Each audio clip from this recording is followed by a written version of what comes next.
আমার নাম দীপা। দীপা, বয়স কত? বয়স বর্তমানে 24-25 হবে। 24-25। পাশে যে বসে আছে ওকে আপনার মেয়ে? আমার মেয়ে। কি নাম ওর? বললাম জান্নাত। জান্নাত।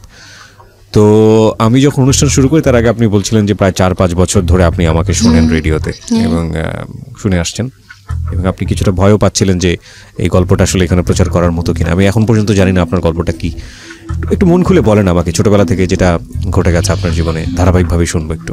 কোথায় থাকেন তার আগে? আপনার জন্ম জেলা কোথায়? আমার জন্ম জেলা, আমি সিলেট থেকে আসছি। সিলেট থেকে আসছেন, ওকে। আর কিছু বিষয় আপনি এখানে গোপন করতে চাচ্ছেন আপনার সামাজিকতা রক্ষার জন্য? ঠিক আছে, ঠিক আছে, শুরু করুন। আমার যখন 5 থেকে 6 বছর, তার এতটুকু থেকে মনে আছে, তারপরে বলতে পারবো না। আমরা 6 ভাই বোন, 4 বোন 2 ভাই। সবার বড় 1 ভাই, আমার ছোট 1 ভাই। বোনের মধ্যে আমি 3 নাম্বার, আর ভাইকে নিলে আমি 4 নাম্বার। তো আমার বড় আম্মা মারা গেছে, আমার বড় আপাকে 1 বছরের রাইখা মারা গেছে। তারপরে আমার আম্মাকে আমার বাবা বিয়ে করে। আমার মার আমি প্রথম সন্তান, আমার মার। তো আমার বাবার তো আরো বড় আছে, কিন্তু আমার মার জন্য আমি প্রথম সন্তান। 88 সালে যে বন্যাটা গেছিল, তখন আমার বড় আপা যে আমার বড়, ওনার বয়স ছিল প্রায় 1.5 বছর। তো ওনার 2 বছর কাছাকাছির পরে আমার আব্বা বিয়ে করে। তারপরে আমি মনে হয় 2 বোনে 4-5 বছরে বড় ছোট হমো আর কি। তখন থেকে ভালোই ছিলাম, ছোটকাল থেকে ভালো, মা বাবা ভাই বোন নিয়ে মোটামুটি ভালোই ছিলাম। আমাদের কোনো বাড়িঘর নাই। বাড়িঘর ছিল, আমার আব্বা মানে বিদেশ যাইতে গিয়ে বাড়িঘর সব বেচালাইছিল। তো উনি এমন একটা লোকের কাছে টাকাগুলা দিছে, টাকাগুলা মার খেয়ে গেছে। এই যে মার খাইলো, মানে আমার বাবার জীবনটার ফিরলই না, একবারে শেষ হয়ে গেল। পরে আমার মাকে বিয়ে দিল।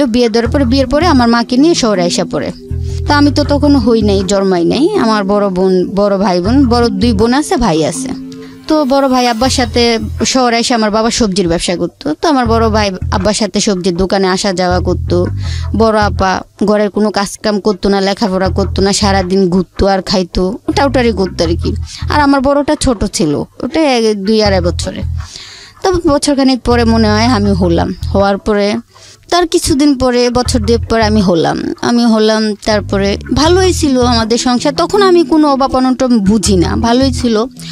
তো আমার বোনটা কিরকম, উনি আবার খুব হাসি খুশিও, আবার খুব রাগিও। তো পার্শ্ববর্তী মানুষের এলাকায় থাকে না যে তোর মার ঘরে তো তোর একটা বোন হয়েছে, তো এখন তো তোর মা তোর আর আদর করবো না, তুই এটা মাইরালা, মানে এরকম দুষ্টামি করে বলছে। এমনি তো সত্যি সত্যি বাচ্চা মানুষ তো, আমার মেয়ের মতো। উনি গিয়ে আমাকে এতগুলা মুখে লবণ দিয়ে দিছে। তো লবণ দেওয়ার পর আমি তো প্রথমে বুঝতে পারি নাই, আমি খাচ্ছি। যখন হঠাৎ করে বিষ পর্যায়ে হয়ে গেছে, আমি এমন কান্না শুরু করছি, হ্যাঁ, তখন আমি মানে পাতাল গুলে আমার বাবার কাছ থেকে, মার কাছ থেকে শোনা আর কি। তো পরে আমার মায়ের রান্না করতে গেছে, রান্না করতে গিয়ে আইসা দেখা আমার মুখে লবণ। তারপরে মুখ থেকে লবণগুলা বের করে বলতেছে, তুই লবণগুলা খাওয়াইছিস কেন? এখন আপায় ভয়েতে যে শিখাই দিছে তার কাছে গেছে, সেও ভয় পেয়ে গেছে। এখন যদি ওনার নামটা হুট করে বইলা দেয় যে ওই আমারে শিখাই দিছে খাওয়ার জন্য, তো পরে আর বলে নাই। পরে আম্মু মুখ টুক আমার ধোয়ায় নিয়ে আসছে। আসার পরে এমনিতে ভালোই ছিলাম। আমার বড় আপা মনে করেন, আমার বাপ মার কোনো কেয়ার নাই, লেখাপড়ার দিক কোনো আগ্রহ নাই। তো আমার বড় আপা, মানে আমার বড়টা যে উনি বড় আপায় তো মানে বপায় তো প্রেম করে গেল গা, বাইও প্রেম করে বিয়ে করে লাইলো। তা আমার বড়টা যে ও আবার, ওর মেধা আবার খুব ভালো। ও নিজের ইচ্ছেতে কোনো রকমে 5 পর্যন্ত পড়ছে। 5 পর্যন্ত পড়া তারপরে সেলাই কাজ শিখছে। তো পরে আব্বার মানে সবজির ব্যবসা করতে করতে আমার আব্বার প্রায় 2 থেকে 2.5 লাখ টাকা ঋণ হয়ে গেছে। তো পরে এক পর্যায়ে আপা একটা বাসায় কাজ নেওয়ার পরে আপা সারা মাস কাজ করে আব্বাই গিয়ে মাস শেষে বেতনটা নিয়ে আসে। সারা মাস কাজ করে উনি গিয়ে বেতনটা নিয়ে আসে, আপাকে 2 টাকাও দেয় না যে তুই কিছু খাইস। আচ্ছা। তো নিয়ে আসে। তো এক পর্যায়ে আপা সেলাই কাজ শিখলো। সেলাই কাজ শিখার পরে আব্বাই আপার একটা মেশিন আইনা দিল, কিস্তিতে টাকা উঠাইয়া আব্বাই মেশিনটা আইনা দিল। আনার পরে উনি একটা ছেলের সাথে প্রেম করতো। তো আমরা তো 4-5 বছরে বড় ছিলাম, তো আবার খুব মিলও ছিল। ঝগড়াঝাটিও হয়তো বেশি, মিলটাও হয়তো বেশি। ওনার খুব মার খাইতাম, আমার বড় বোনের সাথে আমি অনেক মার খাইতাম। ওনার হাতে মার খেয়ে যদি আমার কাছে বিচার দিছি, মাও আমাকে মারতো, উল্টা আমি মার খাইতাম। রাত্রে 2 বোনে জড়াজড়ি করে শুইতাম, আবার ঝগড়াটাও বেশি হইতো ওরকম। তো এক পর্যায়ে তখন সবাই মিলে আমার বোনের বিয়ে ঠিক করলো, আমার বড়টা। এমন একটা ছেলের সাথে বিয়ে দিছে, মানে আমাদের গ্রাম থেকে দূরত্ব প্রায় 1.5 ঘন্টা নৌকা দিয়ে যাইতো। মানুষকে বুঝলাম ভালো না, সেই ক্ষেত্রে মনে আল্লাহ পাক আমার এই শাস্তিগুলা দিতেছে। এভাবে চাইতো, যে লোকটার কাছে আমার বোনের বিয়ে হয়েছে এভাবে চাইতো। আর বাট টেরা ছিল। আমি ওনাকে ভিজলাইতাম, আমি কি এরকম, উনি আমার দিকে তাকালে না মাঝে মাঝে বলতাম দুলাভাই আপনি কিছু দেখেন, তো উনি এতটা কেয়ার করতো না। তারপরে এক পর্যায়ে আমাদের ঘরে অশান্তি, পরে অনেক ঋণ ফিনে রেগে গেছে একবার। পরে আমাদের পার্শ্ববর্তী এলাকার একটা মহিলা, জুট মিল আছে না, সালার জুট মিল, উনি চাকরি করতো। তো ওই মহিলার সাথে যোগ করে আমার মা চাকরি নিল। চাকরি নেওয়ার পরে তো ওইখানে গিয়ে দেখা আমার মতো মেয়েরা কাজ করে। তো তখন আমার বয়সটা এই 9 থেকে 10 বছরের কাছাকাছি। আমি স্কুল, আমার বড় বোন আবার আমাকে চেষ্টা করছে লেখাপড়া করাইতে, কিন্তু আমার মা বাবার কোনো গুরুত্ব ছিল না। আমাকে বলছে তুই যাই স্কুলে লেখাপড়া কর। আমি বই দিলে কি করতাম, গাট্টা ওলারি দিয়ে গাট্টা খাইয়ে লাইতাম, পিঠা খাইয়ে লাইতাম, কিন্তু আমার কোনো শাসন করতো না।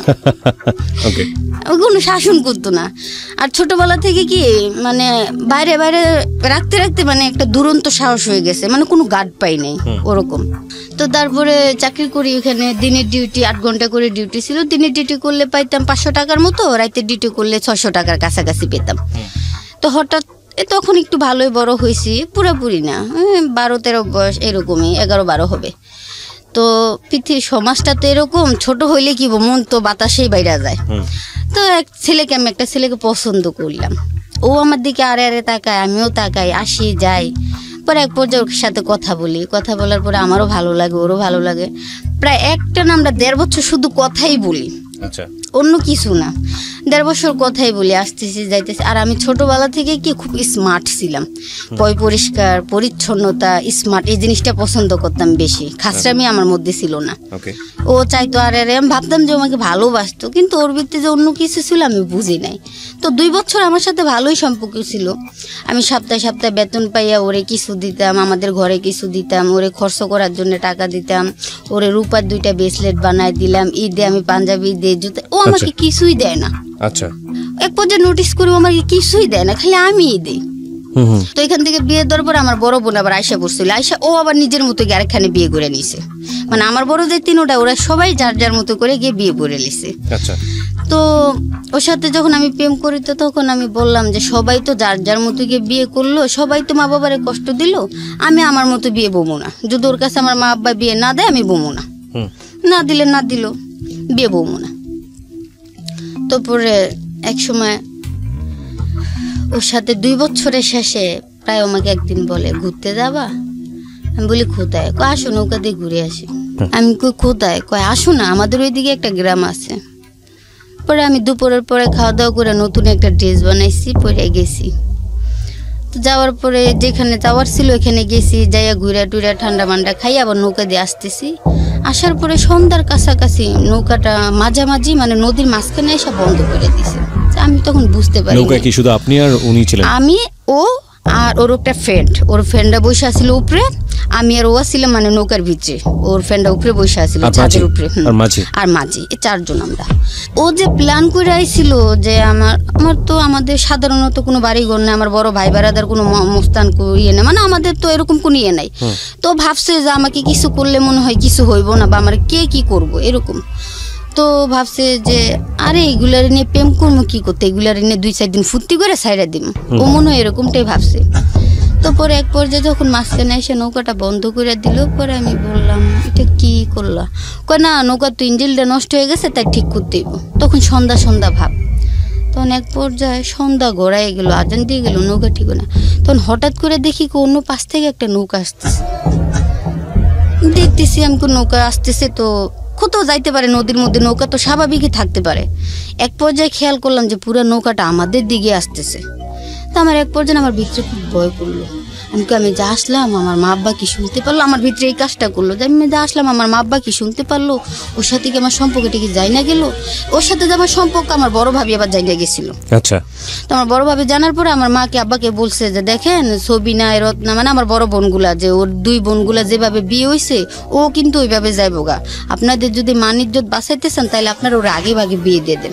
তখন ভাই সত্যি কথা বলতে লজ্জার বিষয়, তখন আমার মানে 12 বছর কি পুরা 13 বছর তখন আমার হয় নাই, আমার বয়সটা এত ছোট। আমি তখন মানে এমনিতে আমি হাতে পায়ে লম্বা হয়ে গেছি, কারণ আমি আমার দাদা এরকম লম্বা ছিল আগে, আমি দাদার বান পাইছি। তারপরে মনে করেন পরে আল্লাহ তো আমি ভাবছি আমার মা বাবা কোনোভাবে জানতে পারলো কিনা আমি যাচ্ছি, কারণ একই মেলে তো চাকরি করি, জানতে পারলো কিনা, আমার মাও করে আমিও করি।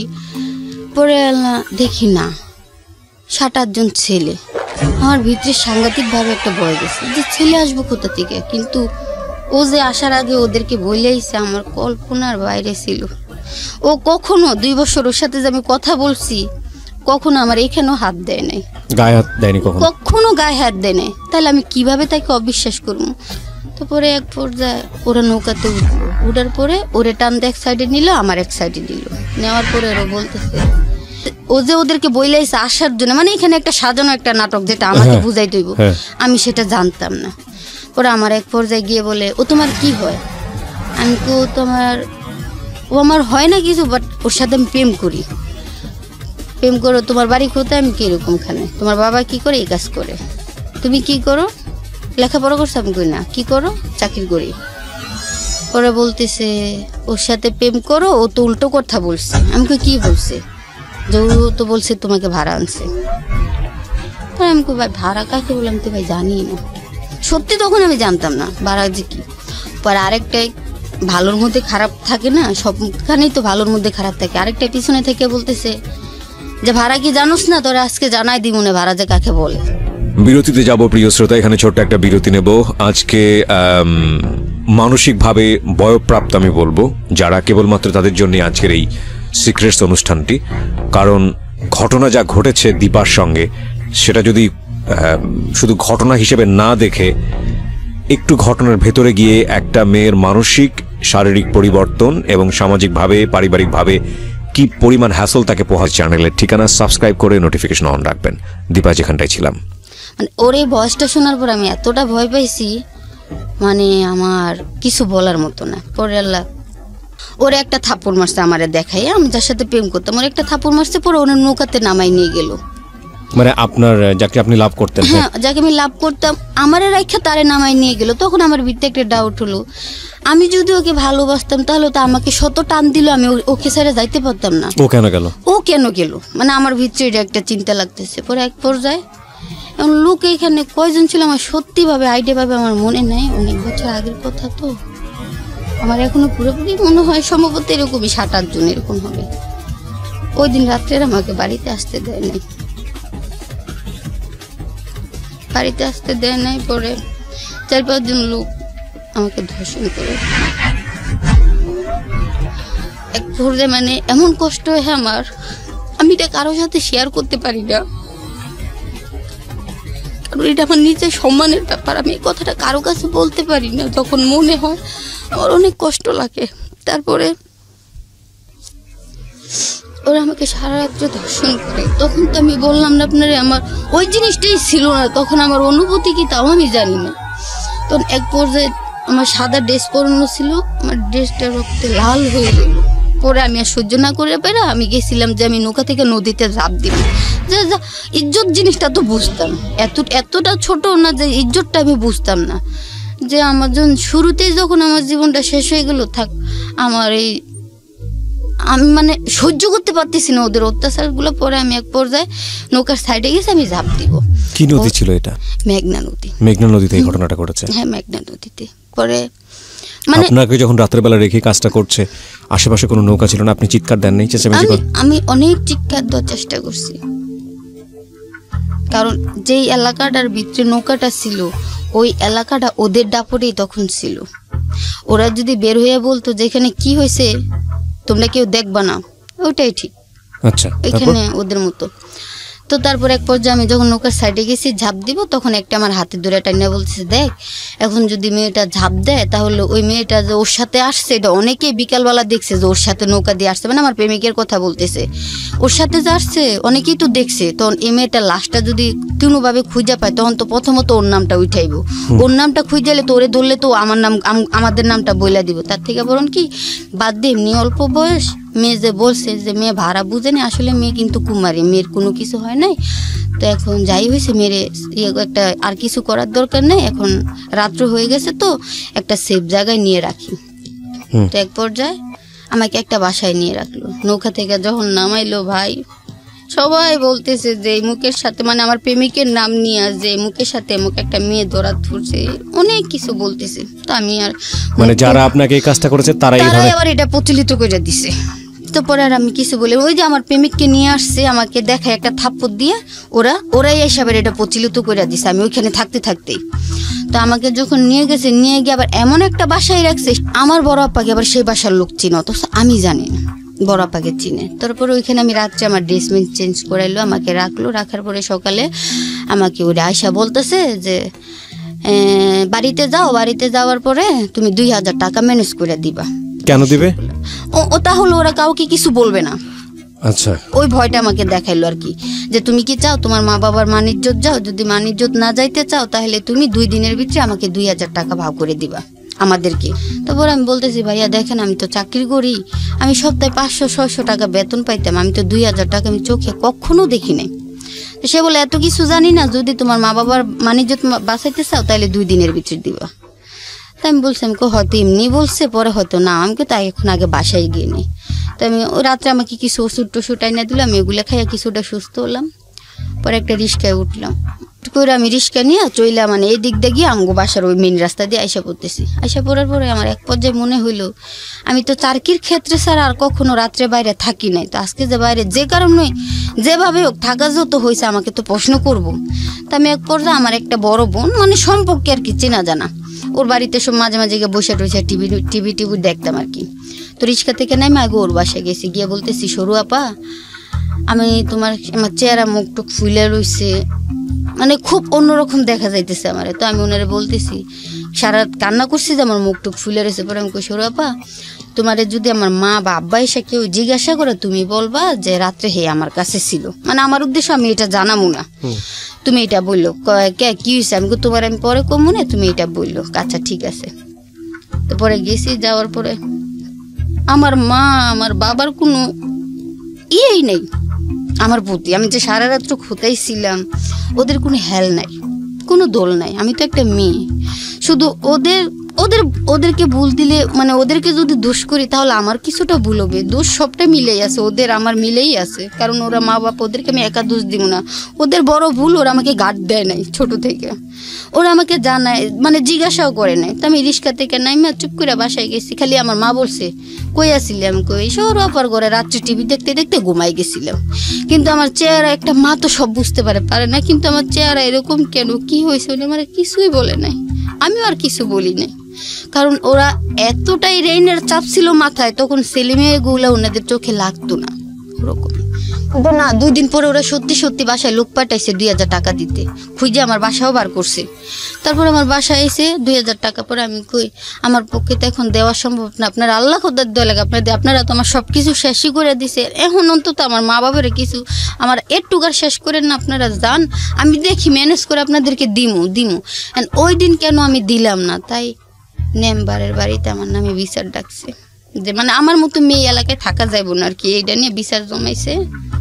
আমার বাবাই শুনে মানে আমার বাবারা ডাকাইছে, আমার বাবা যায় নাই। তখন আমি তো জানি যে আমি কোনো ভাড়া ভাবে যাই নাই, আমি ভালোবাসতাম। ও আপনাকে ইয়ে করছে যে আপনি ভাড়াই গেছেন? হ্যাঁ, ও প্রচলিত করছে যে ও আমাকে ভাড়া নিচ্ছে, এটা মানে এভাবে দই হয়েছে যে আমি ভাড়ায় যাইতাম। তো ভাড়ায় যাইতাম বিদে আমার প্রেমিকের সাথে আমার প্রেমিক আমাকে ভাড়া করে নিয়ে গেছে, তো তাই ওরা আমাকে ওর সাথে ধরছে, মানে ওরা আমাকে ওর সাথে খারাপ কাজে ধরছে, ওরা প্রচলিত করছে। তারপরে আমার আব্বা গেল না, যাও না, যার বাড়িতে যে মেম্বার ওনার বড় ভাইয়ের ঘরে আবার আমার আব্বা সর্দারি করে। আচ্ছা, আমার আব্বা যায় নাই। যখন আমার আব্বা এগুলা শুনছে, আমার দাও নিয়ে আইসে, মারিয়া লাগবে ওইটা এইটা, আমার মতো মেয়ের দরকার নাই। পরে এক পর্যায়ে আমার বড়টা যেটা মানে বললাম যে আমাকে ঝগড়াটাও বেশি মিলটাও বেশি, আমার বড় বোন ও বলতেছে তোমরা কেউ যাইতে হইব না, ওর সাথে আমি যাম। পরে আমার বড় বোন আর আমি গেলাম, তো আমার ডাকাইছে, আমি গেলাম। যাওয়ার পরে আমার প্রেমিক ওদের সামনে সবাই সামনে বললো 2 বছর ধরে সে আমাকে ভাড়াভাবে ব্যবহার করছে, এই ধরনের কথা বললো সবার সামনে। মানে এটাকে একটা ক্লাব ঘর বলে, বিচারের একটা ক্লাব ঘর বলে। ওই ঘরের ভিতরে মানুষ আসিল, বারিন্দায় মানুষ আসিল, ওই উড়ানে পর্যন্ত অনেক মানুষ ছিল।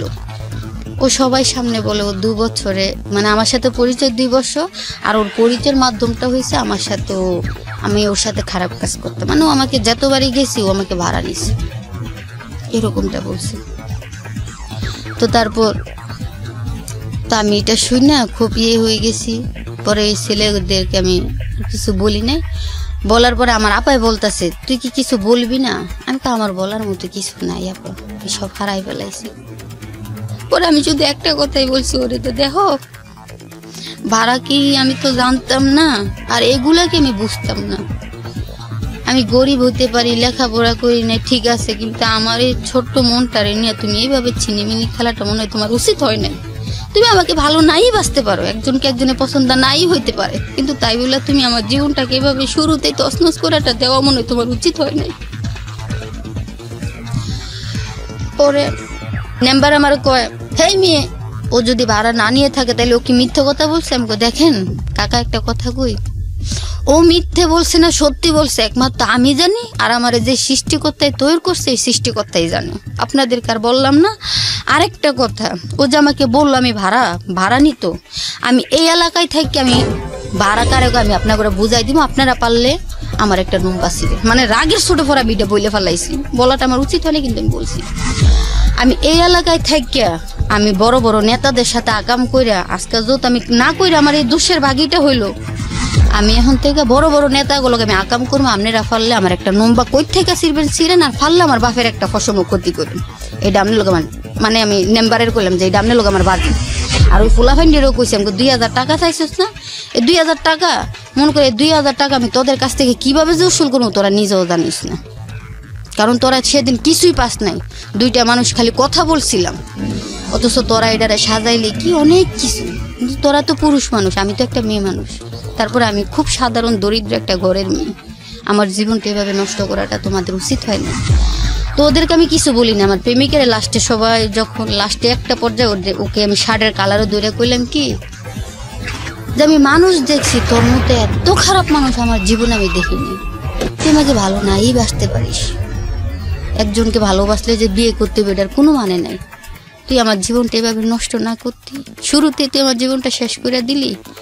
তো যাক, আমি ইয়ার শোতে একদিন হলো আমি নিব, আমি যদি বাচ্চা থাকি তাহলে ইয়ার শোত আমি তোর কাছ থেকে নিব, হয়তো তোর জীবন দিয়ে নয়তো তোর আটফাও দিয়ে। আর তুই আমার খাঙ্কি বানাই দিলি না, এমন একটা সময় আমার কথায় তোর জান বাঁচাইতে হইব। হ্যাঁ আমি কই আই আব্বা আমার ঘরে জায়গা দেয় না, আমি এক সপ্তাহ আমি না খাইয়াছিলাম, ভাত কি জিনিস আমি বলতে পারতাম না, মানে শুধু পানি খাইতাম আর ভাবতাম কি হইল এটা, মানে একটা ফুল শুরুতেই জড়ে গেল, মানে এরকম চিন্তা ভাবনা।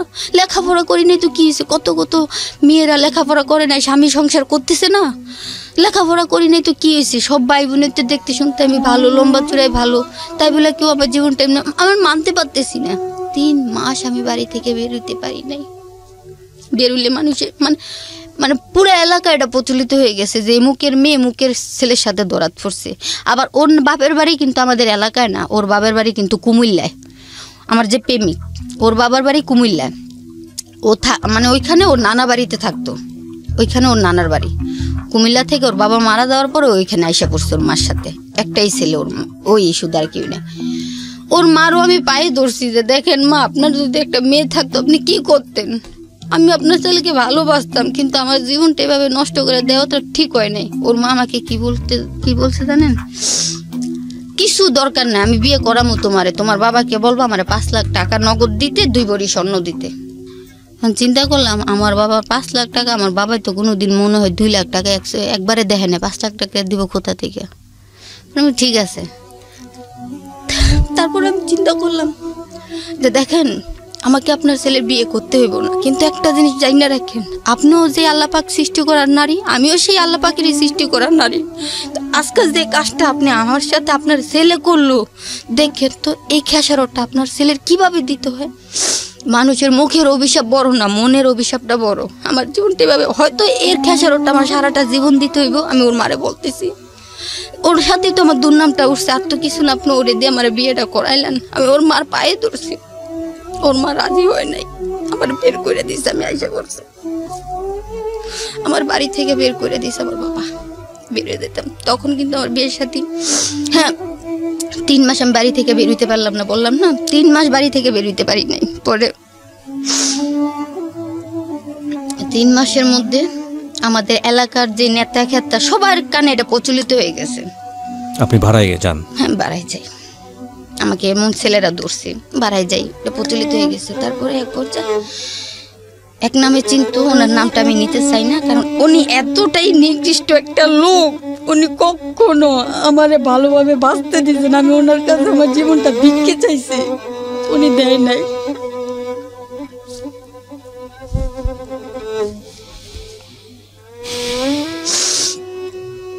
শুধু আমি মেয়েটারে নিয়ে আইতাম না, মেয়েটারে নিয়েছি কেন, রাখার মতো মানুষ নেই। কারণ আমি চাই না যে আমার এইসব কথাগুলো আমার মেয়ের ব্রেনটে ঢুকুক। সব আমি ওর সামনে কান্দি না, যখন মনে হয় আমি খুব আড়ালে গিয়ে কান্না করি, ওকে দেখাই আমি কান্না করতে পারি না। পুরো এলাকায় মানে ওই গ্রামটাই পুরাটা জেনে গেছে। এলাকা তো পশ্চিমপাড়া, দত্তপাড়া, পূর্বপাড়া, পুরা গ্রামটাই জেনে গেছে। জেনে যাওয়ার পরে 3 মাস আমি বাড়িতে বেরোতে পারি না। মানুষে বেরোলো, যদিও বাড়ির ভিতর তো থাকা একটা অসম্ভব। আমি ছিলাম একটা উড়ন্ত পাখি। বাজারে যাইতাম বাবার সাথে, বোনের সাথে, নদীতে যাইতাম বাবার সাথে, মাছ ধরতাম, বান্ধবীদের সাথে ঘুরতাম। বৃষ্টি এলে আমার ঘরের ভিতরে কেউ বাইন্দা রাখতে পারতো না। আমি ছাদে গিয়ে, রাস্তায় গিয়ে নাচতাম আর গোসল করতাম। আমি ছোটবেলা থেকেই নাচতে পারতাম। আমি 3 মাস বাড়ির ভিতরে থাকতে পারতেছি না। যখন একটু বাইরে, গেটের বাইরে যাইতাম, তখন মানুষে দেখে কইতো, মানে খুব খারাপ ভাষায় আমাকে গালিগালাজ করতো। আমি সহ্য করতে পারতাম না। মশার কয়েল খাইছি, বিষ তো পাই নাই, আমার বিষ কেউ দিব না।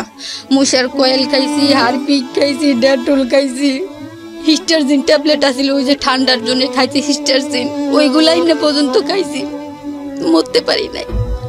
লাস্টে এক পর্যায়ে গেছিলাম ফাঁসি লইতে, তাও আমার ছোট কালাই দেখে, মানে মানুষের কথা আমি সহ্য করতে পারতেছি না। আমার ছোট খালায় দেখে, মানে ছোট খালার বাড়িতেই গেছিলাম, তো ঘরে ভালো লাগতেছে না, ছোট খালার বাড়িতে গেছিলাম, মাই নিয়ে গেছিল। মা আমাকে একটু দেখতো, কিন্তু আমার বাবা আমাকে একবারেই সহ্য করতে পারতো না। আমি খাইলাম না, না খাইলাম, আমার কোনোদিন সে জিগাইছো না। এই ঘটনার পর থেকে, আগে তো জিগাইতো না, ওর রেনফেনের চিন্তা ছিল। আর এই ঘটনার পর থেকে, মানে আমি যে ওনার মেয়ে, মানে যুদ্ধ ডুবাই লাইছি, তাই উনি ক্যারি করতো না যে আমি ওনার মেয়ে।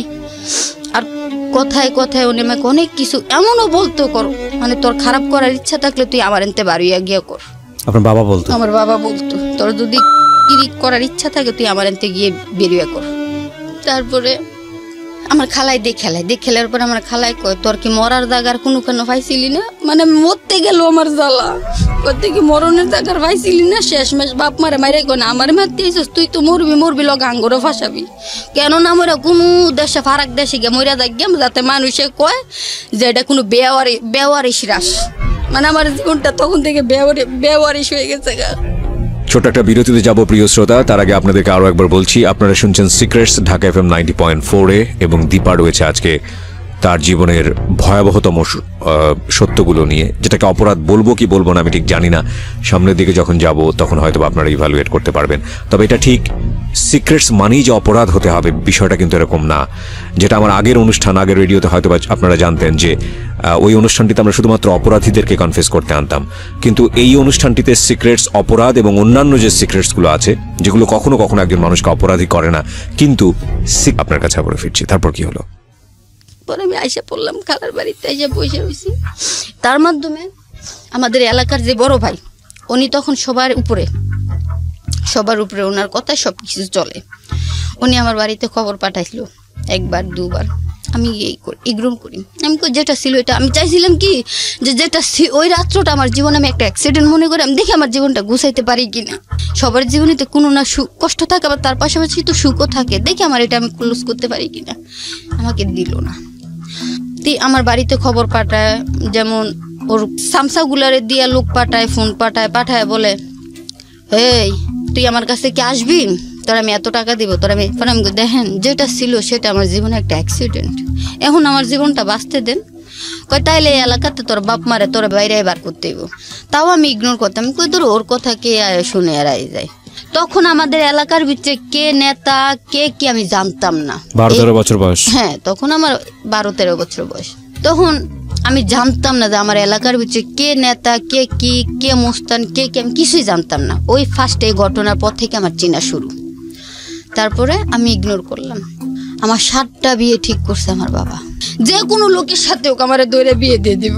তো আমি ওটা মেনে নিছি, যে আমার ভাগ্য মনে হয় এটাই ছিল। দেখ আমার মা বাবার দোষ দিয়ে লাভ নাই। আমার বিয়েগুলো বাড়ির গেট পর্যন্ত আসতেই দেয় না, রাস্তা থেকে ভেঙে যায়। লাস্টের যে বিয়ের সব কিছু আয়োজন করে লাইছে, বিয়েটা ভাঙানি দিছে। মানে বরযাত্রী আইব আর বিয়ে করে নিয়ে যাইব, এই মুহূর্তে বিয়েটা ভাঙানি দিছে। আমাদের যে বড় ভাই উনি ভাঙাই দিছে। প্রিয় শ্রোতা, এখানে একটু ইন্টারাপ্ট করছি আপনাদেরকে। উনি যে গল্পটা আজকে এখানে বলছেন, আমরা আমাদের অনুষ্ঠানের কিছু এথিক্স অনুযায়ী, যেহেতু অনুষ্ঠানটি সরজমিন ইনভেস্টিগেটেড নয়, এটা একটা মানুষের জীবন গল্প, এবং আমরা চাইলেই ওনার মুখ থেকে কোন এলাকায় ঘটনা ঘটেছে, এই এলাকার ইন ডিটেল পরিচয় এখানে তুলে ধরতে পারতাম, কিন্তু তাতে করে ওনার সামাজিকতা আরও সমস্যায় পড়তো এবং ওই এলাকার সমস্যা হতো। সুতরাং সেই জায়গাটি থেকে আমরা আমাদের অনুষ্ঠানের এথিক্স অনুযায়ী কিছু বিষয় এখানে গোপন করে যাচ্ছি, এবং আপনাদের সবাইকে বলবো যে আজকের এই গল্পের মূল জায়গাটি হচ্ছে একটি মেয়ের, বাংলাদেশে একজন কিশোরীর সামাজিক নিরাপত্তা, পারিবারিক নিরাপত্তা, এবং সেই নিরাপত্তা যদি কোনো কারণে তাকে আমরা নিশ্চিতভাবে দিতে না পারি, তাহলে তার জীবনটা, শুধু তার জীবন না, তার পরিবারের জীবন কতটা দুর্বিষহ হতে পারে। বিশেষ করে একজন প্রান্তিক পর্যায়ের একেবারে খেটে খাওয়া পরিবারের নারীদের বা কিশোরীদের যেই সামাজিক নিরাপত্তার জায়গাটা, সেটা কতটা অরক্ষিত এবং কতটা ভয়াবহ রূপ নিতে পারে, সেই গল্পটাই আজকে আমরা এখানে প্রচার করছি। একটু মনোযোগ দিয়ে সবাইকে শোনার জন্য আহ্বান জানাচ্ছি। জি বলুন। তারপর আমি আরেকটা জিনিস মিস করে গেছিলাম, মানে এই ঘটনাটা ঘটার আগে যখন আমার বড় ভাবি বলল যে ও তুই মনে মনে একটা ছেলেকে পছন্দ করে, তোর যদি আবার ও বড় বোনে মতো ভাইগা যায়, ওর আগে বিয়ে ঠিক করে ফেলান। আমার কিন্তু বিয়ে ঠিক করে ফেলাইছিল। এই শুক্রবারে দেখছে, আগামী শুক্রবারে বিয়ে দিয়ে আমার নিয়েও গেছে। তার মধ্যেই মানে এই বিয়ের পরে এই ঘটনাটা। ওটা কি বিয়ে হওয়ার পরের ঘটনা? হ্যাঁ, বিয়ে হওয়ার পরে। আমি শ্বশুরবাড়িতে যাইনি। আচ্ছা, শুক্রবারে মানে এক শুক্রবারে এসে ছেলে আমারে দেখে গেছে, পরে শুক্রবারে শুধু জাস্ট আমি কবুলটাই কইছি, আমি শ্বশুরবাড়ি যাইনি, কারণ ছেলের আমার পছন্দ হয় নাই। আচ্ছা, মানে আপনাকে 11-12 বছরে বিয়ে দিয়ে দিয়েছে? এবং ওইটা আপনার ভাবির কথা শুনে? হ্যাঁ, আমার ভাবির কথা শুনে। আমার মা বাবার কোনো ইচ্ছে ছিল না। কবুল বলার পরে আপনি যে ছেলেটাকে লাভ করেছেন, প্রেমিক যেটা বলছেন আপনি, তার সাথে বের হয়েছিলেন আপনি, এবং তারপরের ঘটনা হচ্ছে এগুলা। এরপরে ওই ঘটনা ঘটার পরে ওই ছেলে নেয়নি আপনাকে? আমি এসে পড়ছি। আমি এসে পড়ছি, কারণ আপনি তাহলে শ্বশুর বাড়ি থেকে গিয়েছিলেন ওই ছেলের সাথে, প্রেমিকের সাথে নাকি? না, আমাদের বাড়ি থেকেই। মানে আমি শ্বশুর বাড়িতে যাই নাই, জানি নাই। কিন্তু বিয়ে তো হয়েছিল? হ্যাঁ, বিয়ে হয়েছিল। ছেলের সঙ্গে যোগাযোগ করেনি আপনার জামাইয়ের সঙ্গে যে এরকম একটা ঘটনা ঘটেছে? নিবা কিনা? আসতো, কিন্তু আমি যাইতাম না। কেন? আমার কাছে ওরকে ভালো লাগতো না। আচ্ছা, এতটাই মানে ছেলে মানুষ, আল্লাহ বলছে মানুষ আমার দেওয়া, আমার দান দেওয়া, তোমরা ঘৃণা করো না, কিন্তু সে এতটাই কালো, মানে বলার বাইরে। রাত্রের বেলা মনে হইতো কি জানেননি, কারেন্টটা লাইটটা অফ করলে তার চোখ দুইটা দাঁতগুলো ছাড়া আর কিছুই দেখা যেত না, এত কালো। আমি তো বললাম, মানে এই ঘটনার পরে সে আসতো আপনার কাছে যে আপনাকে নেওয়ার জন্য? আমাকে নেওয়ার জন্য, কিন্তু আমি তার কাছে যাইতে চাইতাম না। আচ্ছা, তো বিয়ে করছে, মানে যেদিন বিয়ে হয়েছে ওই দিন আমাকে শ্বশুরবাড়ি নিয়ে গেছে। শ্বশুরবাড়ি নিয়ে যাওয়ার পরের দিনে আমি আইসা পড়ছি। তো যেদিন বিয়ে করে, ওইটাকে তো আমাদের মুসলমানের ভাষায় কাল রাত্রি বলে, ওই দিন তো স্বামী স্ত্রী একসাথে দেয় না, ওই শ্বশুর শাশুড়ি ননদ। ওই দিন রাত্রে আমি যখন, আমাকে ছেলেও দেখায় না, আমি যে পছন্দ করবো না, আমার জানে ফ্যামিলি যে ছেলে, আমি ছোটবেলা থেকে কিরকম ভাবে বড় হয়েছি ওরা জানে না, আমি স্মার্ট, মানে আমি ছোটবেলা থেকে একটু পয় পরিষ্কার, একটু হ্যান্ডসাম পছন্দ করতাম। ওরা জানতো যে আমি ওকে পছন্দ করতাম না, তাই আমাকে ওকে দেখায় না, দেখাই কবুল বলিয়ে দিয়েছে। হ্যাঁ, না বলে আমার বড় ভাবি কইছে যদি এমন বিয়া না বস, তাইলে আমি এমন কাম করবো যাতে তোরে আমার শ্বশুরে, মানে আব্বার কথা, যে তোরে যাতে বাইতে কালকে এমনি বার করে দেয়। তা আমি তো কাউকে চিনি না, কোথাও চিনি না, আমি যাবো কোথায়? ওই ভয়েতে আমিও ভাবছি যে বিয়ে হয়ে গেলে এটা কি এমন, না গেলে কি হইব, মানে ওরকম, মানে খেয়াল খুশিতে। ছেলেকে না দেখে আপনি কবুল বললেন? হ্যাঁ, কবুল। মানে ছেলেকে দেখলেন কখন? দেখলাম তার পরের দিন ওদের বাড়িতে গিয়ে। দেখে আপনি চলে আসছেন? মানে এত শুকনা মানুষ হয় কিনা আমি জানি না। ঠিক আছে, আপনার চোখে পছন্দের ছিল না। তো এরপরে যে ঘটনাটা ঘটলো, ঘটার পরেও ছেলে আপনাকে নিতে আসতো? হ্যাঁ, ও নিতে আসতো, কিন্তু আপনি যেতেন না? ওর মা বাবা জানতো, ওর মা বাবাও শুনছে এসব ঘটনা, কিন্তু সে আমার জন্য অনেক কান্না করতো। হয়তো তার অভিশাপটাই আমার লাগছে। সে আমাকে অনেক ভালোবাসতো। সে বলতো কি যে দেখো, তুমি আমার অন্ধকার ঘরের চাঁদ, আমি যেমন দরিদ্র, তুমি এমন দরিদ্রর ঘরের মেয়ে, আমি যাই না দিব তুমি তাই খাবা, কিন্তু তুমি আমার অন্ধকার ঘরের চাঁদ। আমি তো মানে এখন তো মেয়ে হয়ে গেছে, চিন্তায় টেনশনে শরীরটা আমার এরকম, আরো সুন্দর আসছিলাম, আরো মোটা কাটা আসছিলাম। তো সে বলতো তুমি আমার অন্ধকার ঘরের চাঁদ। ও কখনো যদি আমাদের বাড়িতে আসতো, যদি আমার সাথে এক বিছনা দিত, রাত্রে আমি দাও নিয়ে সাথে ঘুমাইতাম, যে তুই আমার দোলে তোর হাত কেটেলাম, এমন বলতাম ওরে। এই সময় আপনার বাবা মা চেষ্টা করেছে অন্য কারোর সঙ্গে বিয়ে দেওয়ার জন্য? তারপরও কারণ আমি যাবো না ওর কাছে সেটা তো বুঝতেই পারছি। তার মধ্যে সারাসারি হয়ে গেছে, কিন্তু সে অপেক্ষায় ছিল আমাকে নিবে। আচ্ছা আচ্ছা, ওকে। তারপরে তার মধ্যে দিয়ে বিয়ে অনেক ঠিক করলো, কিন্তু বিয়ে আমার হলো না। লাস্ট পর্যায়ে আমার এই বড় ভাই মনে করেন এটা তো আমার বিয়েটা না বলাই হয়, কারণ আমার বিয়েটা তেমন প্রচালিত হয় নাই। বিয়েটা হয়েছে একখান আমি আইসা পড়ছি, এটা কেউ জানে কেউ জানেও না। আচ্ছা, এটা না বলার মতোই আর কি। তো যা হয়েছে বিয়ের পরেই আমার এই ঘটনাগুলা। তারপরে মনে করেন 3 মাস আমি বাড়ি থেকে বেরোতে পারি নাই। তো আমার বাবা বলছে যে আমি যদি একটা কানা ল্যাংরাও পাই আমি বিয়ে দে এটা রেনতে বাইতে বিদায় করবো। আমি ওর জন্য আমার সমস্যাটা রাজি ছিলেন? আমি এটা মাইনা নিছি। আমি যত জীবনে এতটা হেনস্থা যখন আমি আমার বাবাকে সমাজের মুখে করতে পারছি, আর কিছু করতে চাই না, আমার বাবা যেটা বলবে সেটাই আমি মাইনা নিব। কিন্তু আমার বিয়েটা হইতে দিল না। যখন লাস্টের পর্যায়ে যে বিয়েটা আমার ঠিক করলো, ওই বিয়েটা ওরা নিজে এসে একবারে ভাঙ্গা দিল। ভাঙ্গা দিয়ে আমাকে বললো কি, আমি ঘরে বসে রয়েছি, যায় তুই কোথাও বিয়ে করতে পারবি না, আর যদি তোর বিয়ে হইতেই হয় তাহলে আমার সাথে তোর সম্পর্ক রাখা তারপরে বিয়ে করতে হবে। কে বললো এটা? আমাদের এই এলাকার বড় ভাই। ওই যে আপনাকে যেতে বলতো? ওকে। ও মানে ওই দিন এসে আমার সাথে সরাসরি ফেস টু ফেস কথা বলে, তার আগে আমি ওকে দেখি নাই। তুই কোথাও বিয়ে করতে পারবি না। আমি বললাম না আমি খুব স্মার্ট, খুব সুন্দর আছিলাম, আর আমি সবসময় চুলগুলা লাল করে রাখতাম, আমার কাছে ভালো লাগতো। মানে গরিবের মেয়ে হইলো, আমার চলাফেরা কথাবার্তা কেউ বুঝতো না যে আমি গরিবের মেয়ে। আচ্ছা। তো পরে এক পর্যায়ে আমি যখন রাজি হইলাম না, উনি বাড়িতে আসার বলার পরও একদিন রাতে 10টা বাজে আমার বাবার এনে আটকায় রাখার পরে মানুষ এতটাই আজব। পৃথিবীর বুকে 2টা জিনিসের লোভ থাকে পুরুষ মানুষের, এক হইছে নারী, আরেক হইছে টাকা। ট্রু। আমার এই দেহের জন্য সে আমার বাবাকে নিয়ে আটকায় রাখছে এক দোকান ঘরে। আটকায় রেখে আমাকে তার এক সামসা দিয়ে ফোন পাঠায়, আমাকে বললো তুমি কি রাজি হবা আমার কাছে আসা? আমি দেখেন আমি তো আপনারা বলছি যেটা ছিল এটা আমার অ্যাক্সিডেন্ট, আমি আমার জীবনটারে গুছাইতে চাই, কেন বুঝতেছেন না? কেন তুমি গুছাইতে পারবা? আমি তোমার গুছানোর মধ্যে কোনো বাধা দিতাম না, কিন্তু তুমি আমার কাছে আসো, তোমাকে আমার প্রয়োজন। আমি বলছি না আমি যাবো না। পরে কইতেছে তুমি যাবা না? আমি কই না। কয় তাহলে একটা কাজ করে। আমি কি? কয় বাজারের যে বেকারির পিছনে বেকারির পিছনে যে আছে। আমি কই হ্যাঁ বেকারির পিছনে কি? কয় বেকারির পিছনে যে ফ্লেক্সিলোডের দোকানটা, এই দোকানের পিছনের দিক দিয়ে একটু আইসা তুমি দেখা যাও। আমি কই কি?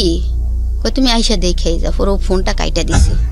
তো ওই ছেলেটার নাম ও এখন নাই, আল্লাহ পাক ওরে, ও মারা গেছে, ক্রস ফায়ারে মারা গেছে, সন্ত্রাস। তো সে বলতেছে দেখো, না না মানে চামচাটা, যে যারে ফোন দিয়ে পাঠাইছিল ওই চামচাটা, বলতেছে দেখো তোমার একটা কথা কই, ও খুব রাগী, তুমি এমুকের নাম শুনছো? মানে বড় ভাইয়ের নামটা।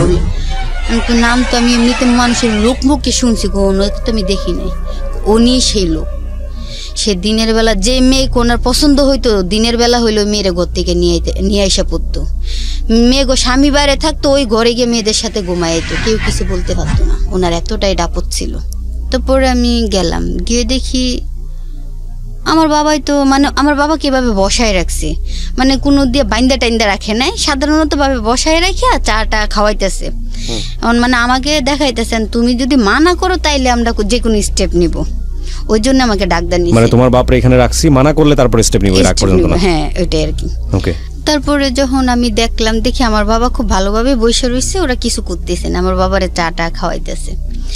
আর আমাকে ফোন তো হাতে দিয়ে গেছে একটা আমার সাথে কথা বলার জন্য। এখন বড় ভাই ফোন দিয়ে বলতেছেন তুমি কি বলবা, তোমার কি বলার আছে, তুমি কি আমার সাথে যাবা না আমি কোন স্টেপ নিব?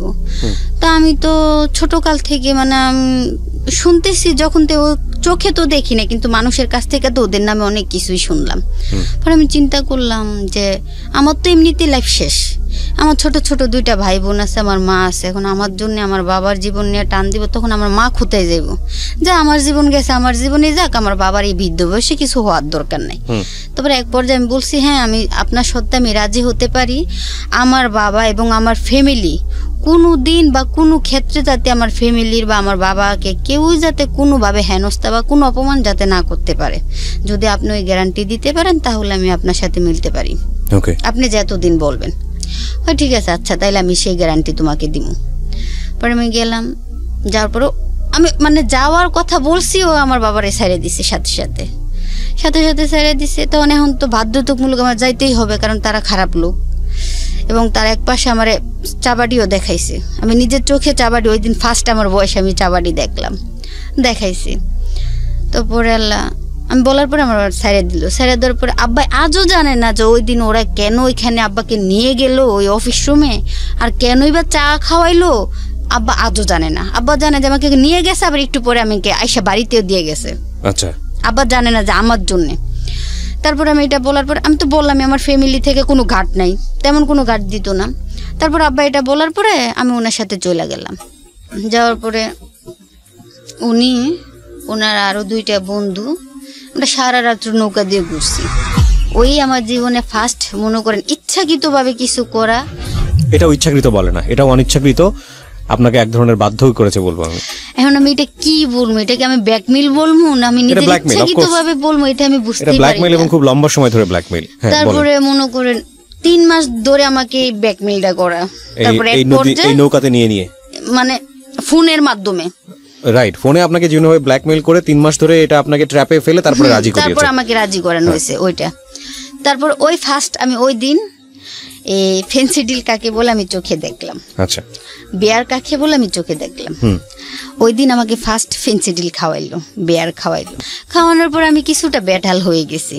তারপর আবার কিছুক্ষণ পরে হুশ এলো। তো এরকম করে ওই রাত্রে আমি ছিলাম ওইখানে, ওদের সাথে ছিলাম। তারপরে সকালবেলা আর সকাল কিরকম মানে আমি যাই করতাম খুব স্ট্রং থাকতাম, আমি কাউকে বুঝতে দিতাম না যে আমি এই কাজটা করে আইছি। এখনো আমি অন্ধকার হইলে কোথাও থেকে আসতাম না, যখন ভোরের আলো ফুটতো সবাই যাতায়াত করতো ওই 8টা 9টা, যেখানে আমার অনেকে 6টা বাজাইতো ওইখানে আমি 9টা বাজাইতাম কোথাও ওয়েট কইরা, কারণ আমি কাউকে বুঝতে দিতাম না যে আমি এত ভোরবেলা কোথা থেকে আইছি। আমি কোথাও না কোথাও বসেই থাকতাম। তারপরে এক পর্যায়ে আমি বাড়িতে গেছি, যাওয়ার পরে আমার মন মানসিকতা সব চেঞ্জ। পরে বাড়িতে গেছি, যার পরে আমার আম্মা কই আসিলি, আমি কই আর থাকবো, আমারে মেয়ে মনে করো দা আর তোমরা ছেলে মনে করো তা, আমার এখন যেখানে রাইট সেখানেই কাইট, আমার এখন এরকম। পরে আমার মা আর কিছু বলে নাই, আমারে কিছু বলে নাই, আব্বা কিছু বলে নাই। তারপর থেকে ওনার খুব একটা কাছের লোক হয়ে গেছে, আমি এতটাই কাছের লোক হয়েছি। এই বড় ভাই, হ্যাঁ ওই বড় ভাইয়ের আমার কাছে চাবাটি, পিস্তল, এতটুকু ঝুড়ি আমার কাছে এনে দিত।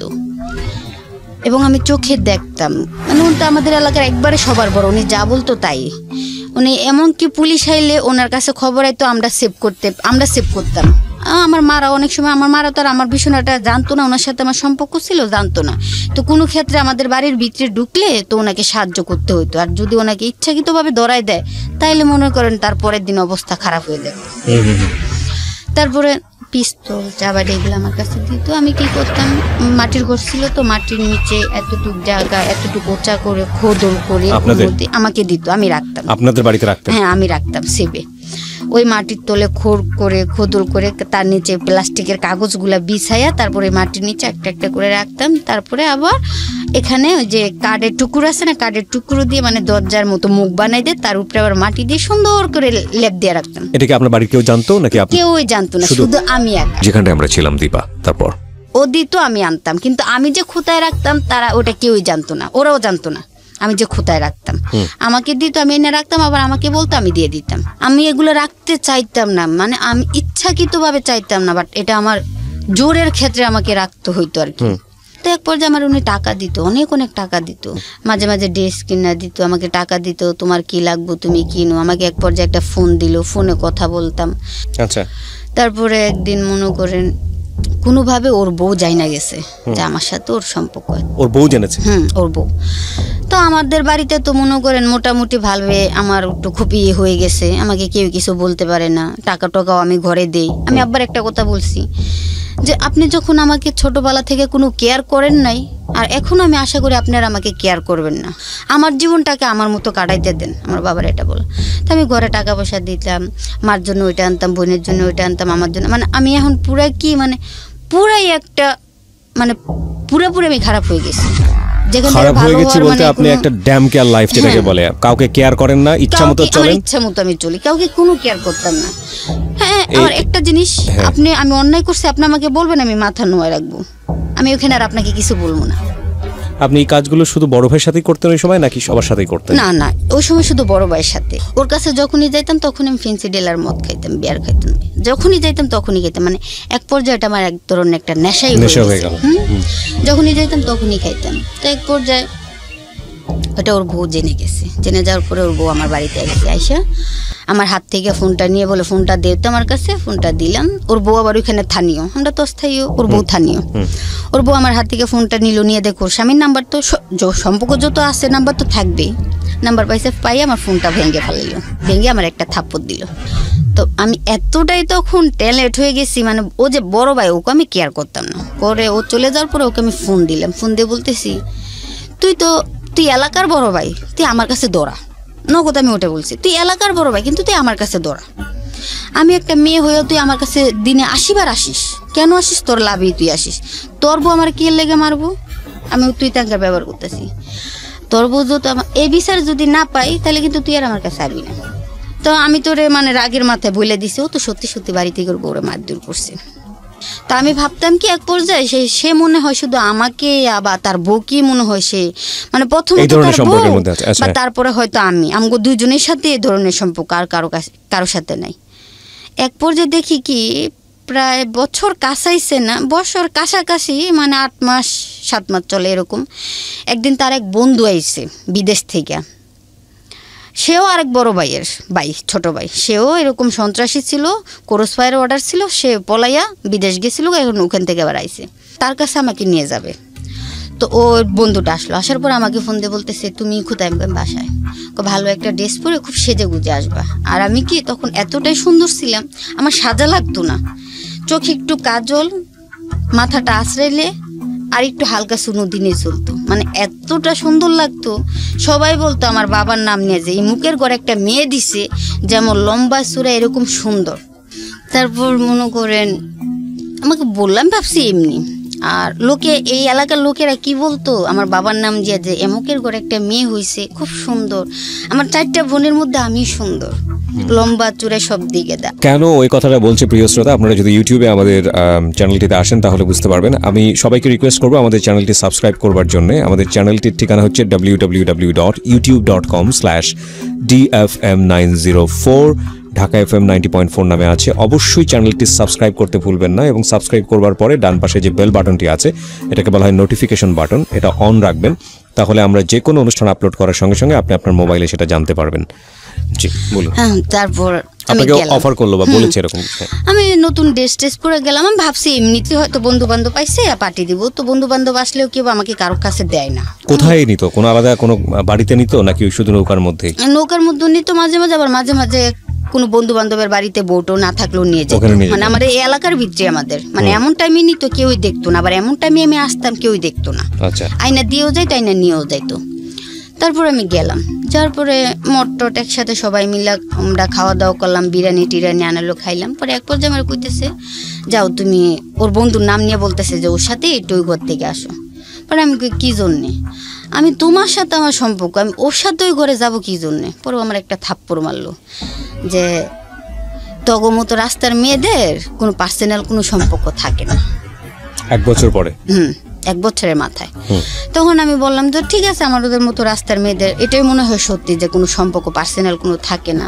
তাহলে এতদিনও করাইতে পারতা, তাইলে আমি আমার মতো টাকাও ইনকাম করতে পারতাম যে দিক দিয়ে সেই দিক দিয়ে। তো তুমি আমাকে এভাবে রাখলা কেন? ও কি বলেছিল আপনাকে যে ও ছাড়া অন্য কারোর সাথে না যেতে? হ্যাঁ, ও বলেছিল যে আমি ছাড়া যদি তুই অন্য কারোর সাথে তুই যাস বা আমি শুনি, তাহলে ওই দিন মনে করবি যে তোর অবস্থা খারাপ হয়ে যাবে। তো এমনিতেই খারাপ, আমি ভয়ও পাইতাম। তোর ভাইয়ের কাছে আচ্ছা যাই হোক, ওর থাপ্পড় খাই আমি গেলাম। যাওয়ার পরে ও বন্ধু বান্ধব ওদিন আমরা মানে পরের দিন বাড়িতে আইসা পড়লাম, ভোর রাত্রে আমি আইসা পড়লাম। আইসা পড়ার পরে আমার দিন এমনিতে যাচ্ছে। যাওয়ার পরে এক পর্যায়ে ওর যে বন্ধু, ওর বন্ধুর যে বড় ভাই যেটা বলছে ড্যাম হয়ে গেছে, ও কিভাবে জানি আমার নাম্বার পেয়ে গেছে। ও ভালো না, মানে ও এই পথেরই ছিল, এখন ড্যাম হয়ে গেছে। ও আমার নাম্বার পাইছে, পাই আমাকে ফোন দিতেছে। ফোন দিয়ে খালি এরকম বলে। তো সে আবার ভালো ছিল না। সে কি করতো, সে একবারে নগদ মাইরা লাইতো, তার কাছে আর কোনো সার ছিল না। সে এরকম একটা লোক ছিল, এখন ড্যাম হয়ে গেছে কিন্তু সে একবারে মাইরা লাইতো, এরকম ছিল সে, যাকেই ধরতো মাইরা লাইতো। তো সে আমাকে আবার আমার বড়টা যেটা তাদের বাড়ির পাশেই বাড়ি, আমার বড় বোন যেটা, এই যে এটা তাদের বাড়ি, এটা হচ্ছে আমার বড় বোনের বাড়ি। সে আমাকে ফোন দিয়েছে, ফোন দিয়ে এরকম 2-3 বার যে ওর সাথে সম্পর্ক, ওর পাওয়ার আছে বিদায়, আমার পাওয়ার নাই বিদায় আমার সাথে সম্পর্ক রাখো না, আমি তো তোমাকে দেখছি তুমি খুব স্মার্ট, খুব সুন্দর, এটা সেটা নানান কিছু।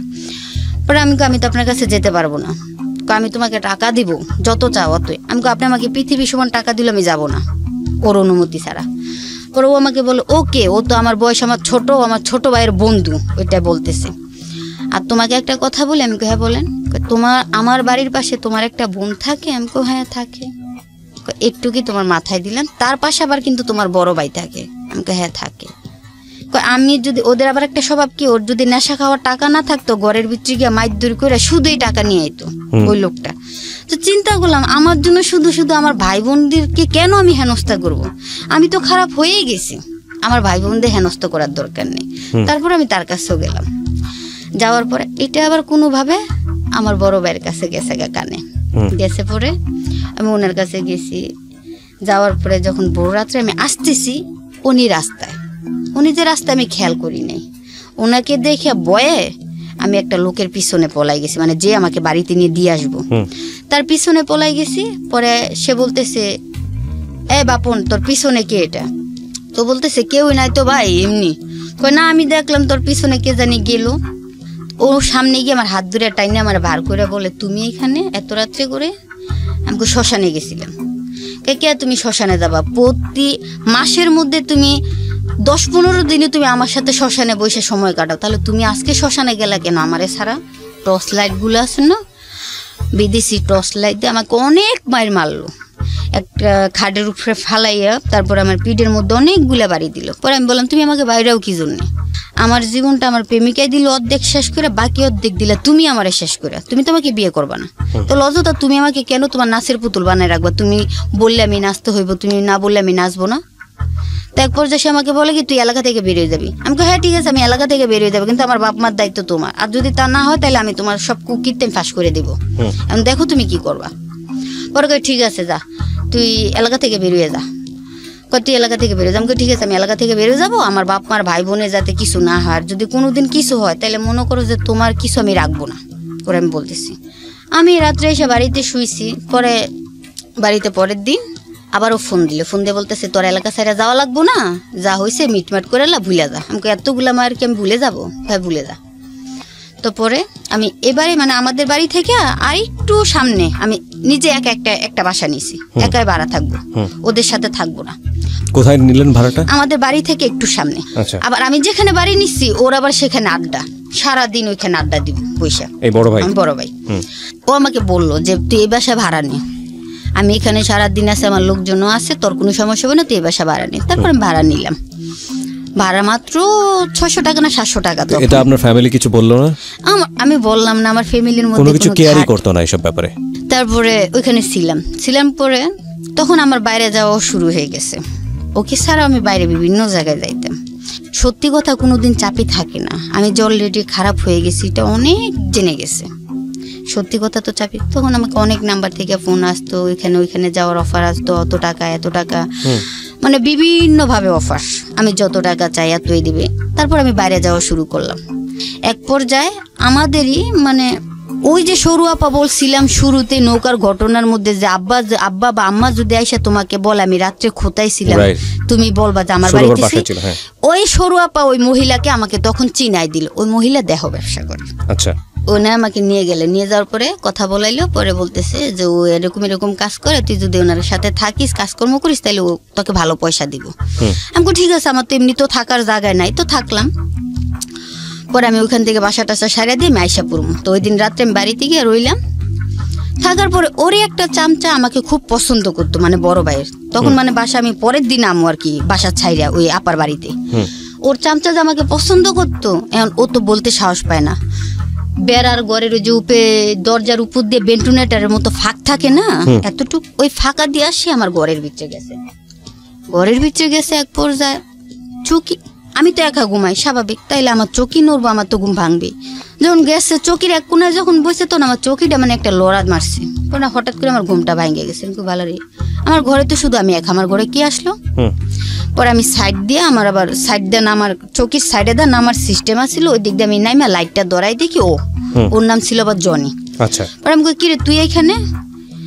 ও আমার পায়ে ধরে ফেলাইছে, নগদ আমার পায়ে, দেখ আমি তোর পায়ে ধরি, তুই বাইরে কিছু কইস না, তোর আমার খুব পছন্দ, একটা বারের জন্য তুই আমার একটা সুযোগ দে। আমার 500 টাকা দিল। আমি তোর টিয়ার মায়ের বাপ, তুই এনইছিস কি জন্যে? আমার তোরা খুব পছন্দ। আমি এই কথাটা যদি আমি বলি, তুই বলিস না, আমি তোর ফাদুরের দোষী তুই বলি। আমি তাহলে এখন বাইরে তুই পরেরটা পরে পরে মানে যখন বয়টা দেখাইতেছি মানে হ্যাঁ কথা, আচ্ছা আমার তোরা কিছু করার দরকার নেই, কিন্তু তুই বলিস না, কারণ হ্যাঁ ভালো না, মাইল নেব।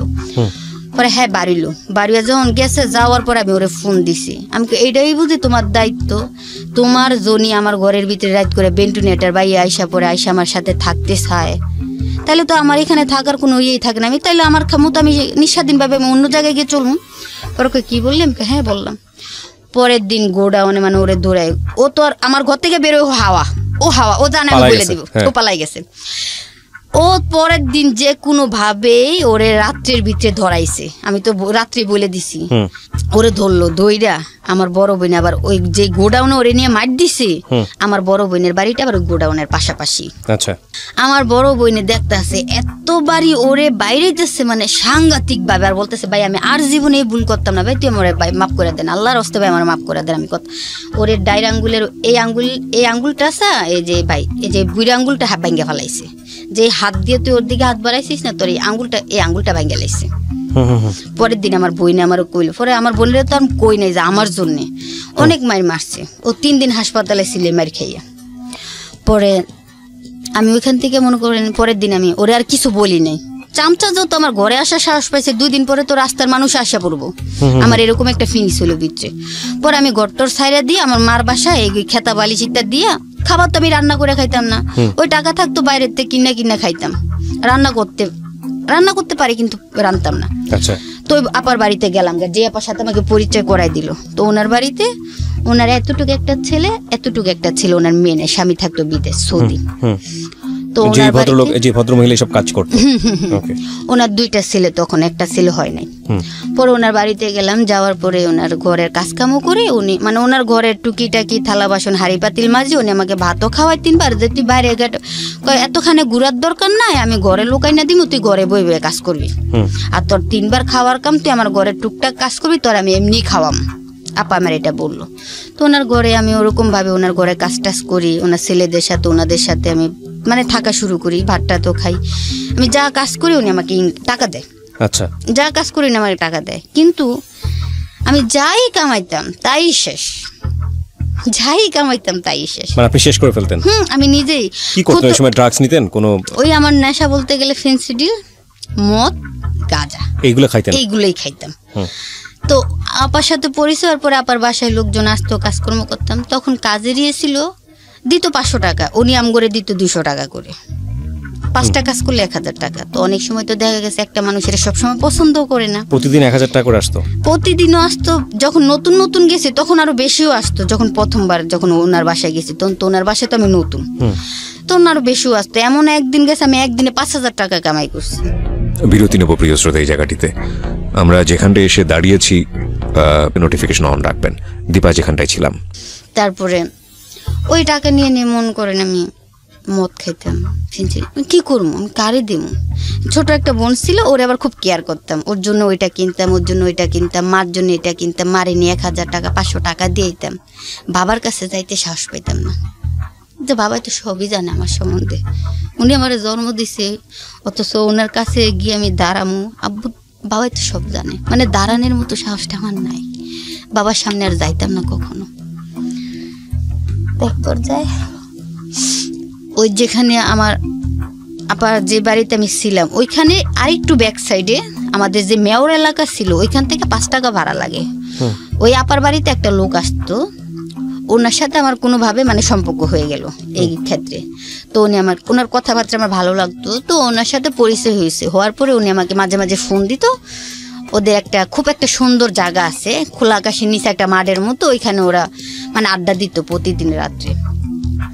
তো ওরা আমাকে ফোন দিত, ফোন দিলে ওদের সাথে ওইখানে গিয়ে আমি আড্ডা মারতাম। আমি তো নাচতে পারতাম খুব ছোটবেলা থেকেই। তো ওদের একটা বন্ধু ছিল, সে আবার গান করতো, তো সে যদি গিটার নিয়ে গান করতো আমি সুন্দর নাচতাম। তো নাচলে আমি মদ খাইতাম ওদের সাথে বসে, বিয়ার খাইতাম, তারপরে গাঁজা খাইতাম, এগুলা খাই আমি ওদের সাথে। মানে আমি যে কোন দুনিয়ায় হারিয়ে যেতাম আমি নিজেও জানতাম না, ওদের সাথে আমি নাচতাম। তো ওরা তো আর আমাকে মন চাইলে টাকা দিত, না মন চাইলে না দিত। ওরা তো, আমি মেয়ে আর ওরা পুরুষ, কেন তো নেবে সেটা তো জানেনি।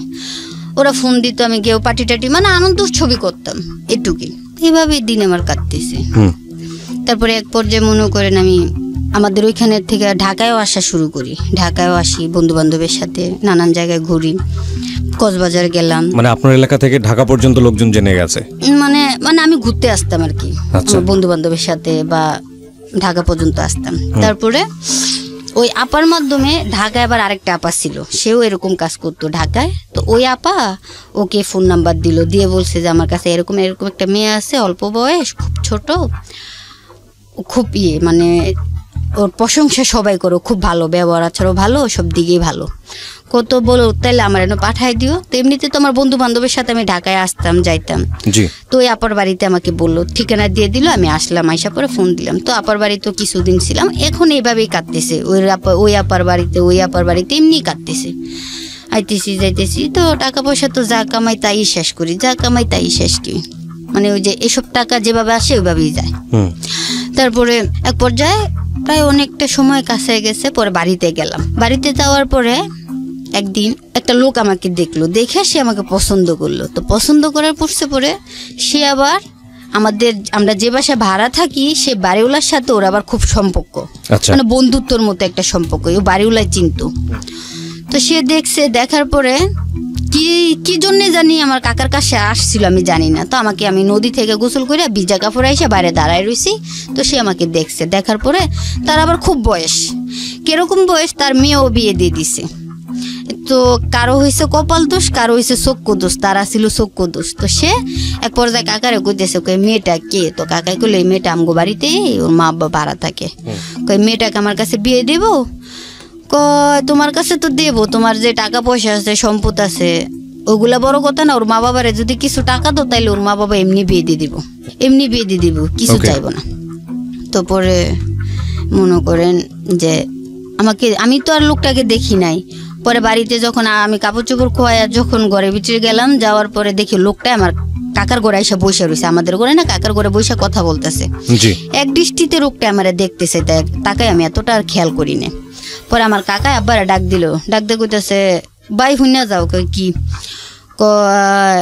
তোমার মাইয়ারে বিয়া দিবা? দেখতে তো দেয়া যায় বয়স্ক, তো এত বয়স্ক লোকের সাথে কেমনে বিয়া দিব, আমার মেয়ের তো বয়স কম। তো কাকা বয়স কম দেখে কি হয়েছে, তোমার মেয়ের তো আর মানে তোমার মেয়ের তো কাহিনী হইতে তো আর কম হয় নাই, তুমি বয়স দা কি করো? আর এটা কোনো কথা না, ওর পছন্দ হয়েছে, আর ও কিছু টাকা পয়সা দিব না, তুমি ওর মেয়ের বিয়ে দিয়ে দাও। তো আমি চিন্তা করলাম, আমি তো আমার মতো ভালোই থাকতেছি, তো আমি অযথা কি জন্য বুড়া বেড়াতে বিয়ে বইতে যাম, আমি এটা চিন্তা করতেছি। আমার আব্বাই বলতেছে, তুমি কি লোকেতে বিয়ে ববা?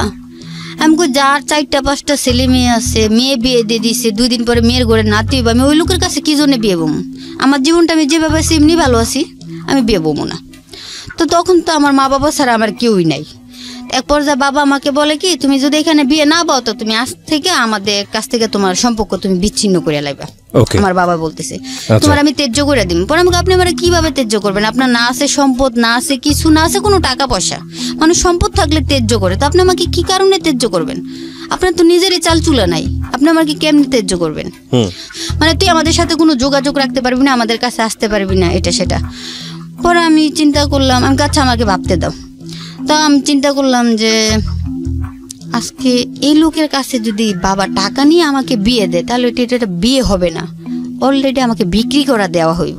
আমি এটা চিন্তা করতেছি, যত বিয়ে কথা, তাইলে বাবার মানে আমার কথা সে করে বালি, আমার কথা আমি ওনার আশায় বালি ফালাম। আমি নিজে পরে ইচ্ছে করে ওর লোকের সাথে চলে গেছি, যে লোকের কথা মানে বিয়ের কথা বলছে, আমি নিজে ইচ্ছে করে চলে গেছি। যাওয়ার পরে ওদের বাড়িতে গেছি, তখনও বিয়ে হয় নাই, ওদের বাড়িতে গেছি। যাওয়ার পরে ওদের বাড়িতেই এলাকার কাজী দিয়ে আমার সাথে ওনার বিয়ে পড়াইলো, 50,000 টাকা কাবিন দিয়ে আমার সাথে ওনার বিয়ে পড়াইলো।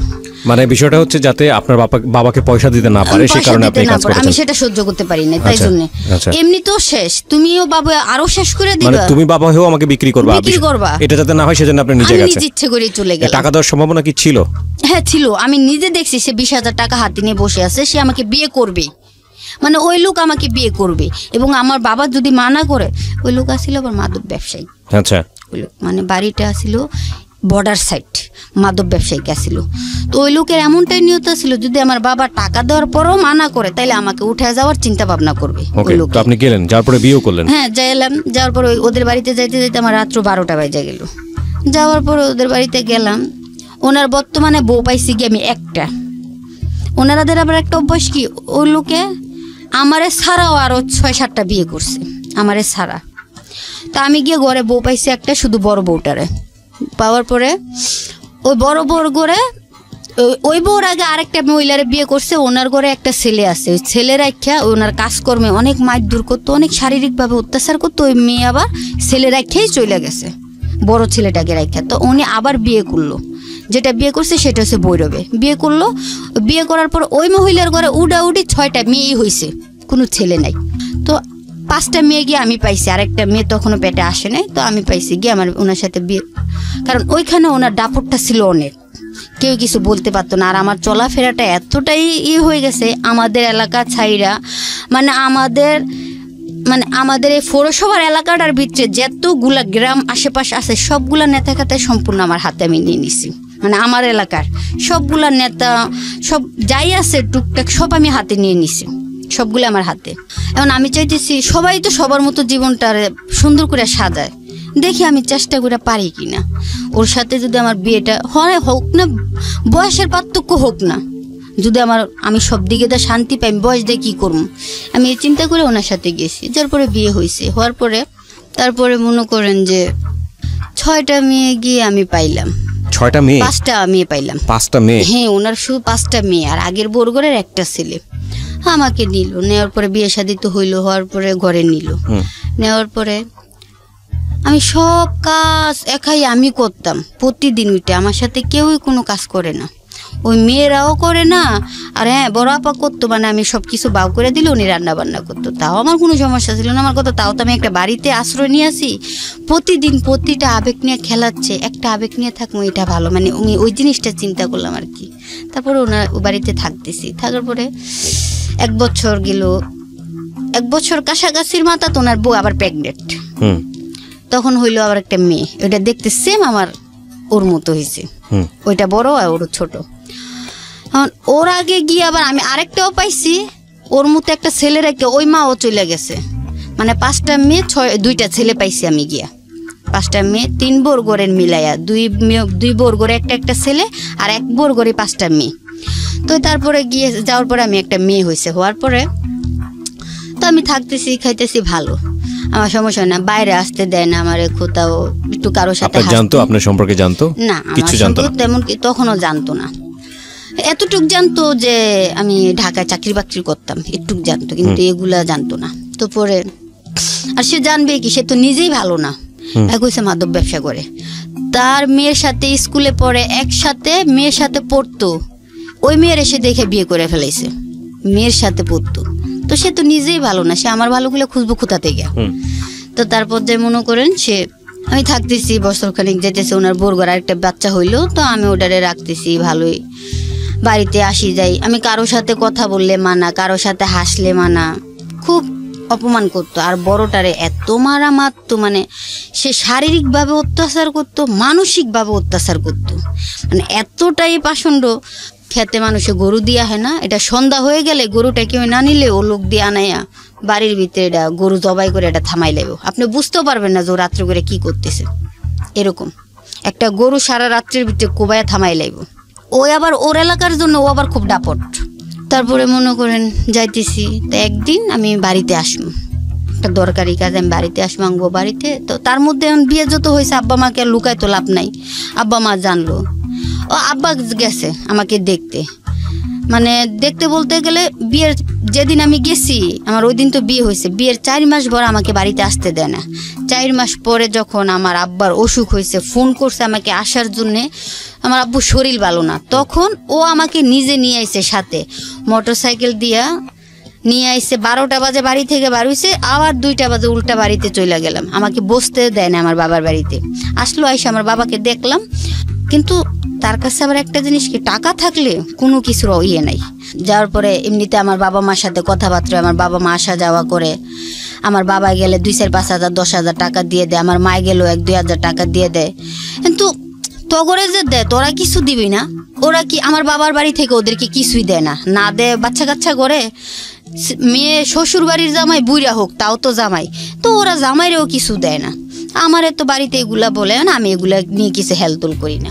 তারপরে মনে করেন যে একদিন মনে করেন আমি বাড়িতে গেছি, তো বাড়ি থেকে আস্তে আস্তে আমার দেরি হয়ে গেছে, রাস্তায় গাড়ি নষ্ট হয়ে গেছে। মানে আমাদের দেশে আসমু, দেশে আসার ওদের বাড়িতে যাওয়ার পথে গাড়ি নষ্ট হয়ে গেছে। গাড়ি নষ্ট হয়ে গেছে পরে যেখানে মনে করেন 3 ঘন্টা লাগবে সেখানে রাতের 11টা বাজে গেছে।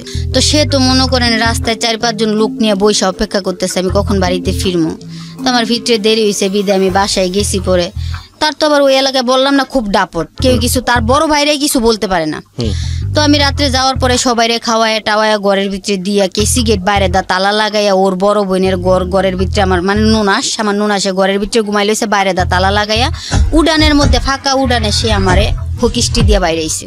আমি কি জন্যে দেরি করছি, কার সাথে গেছি, কোথায় গেছি, আদৌ আমি কোথাও যাইনি। কিন্তু সে বিশ্বাসই করতেছে না যে আমি কোথাও গেছি না। আমি বলছি যে আমার জন্মের পরে আমার ভাগ্যে বিধিয়ে যা লিখছে তাই হইতেছে, তোমারে দোষ দিয়ে লাভ নাই। তো মারলো, মারার পরে আমি ল্যাংড়াইতে ঘরে গেলাম। পরের দিন পাও আমার এত পরিমাণ ফুলছে। হকিস্টির বাড়ি আমার জীবনে তো হকিস্টির নাম শুনছি, দেখি নাই, ও আমারে দেখাইলো হকিস্টি। এবং সে মাত্র কি দিয়ে, এই হকিস্টি দিয়া, কারেন্টের তার দিয়া, ছোট ছোট চায়না কুড়াল আছে না, চায়না কুড়াল দিয়া মাত্র। এগুলা তার বিছনার নিচে সবসময় থাকতো। তারপরে আমি যাওয়ার পরে বছর খানিক হয়ে গেছে, সে আরেকটা মেয়েকে আবার বিয়ে করে আনছে।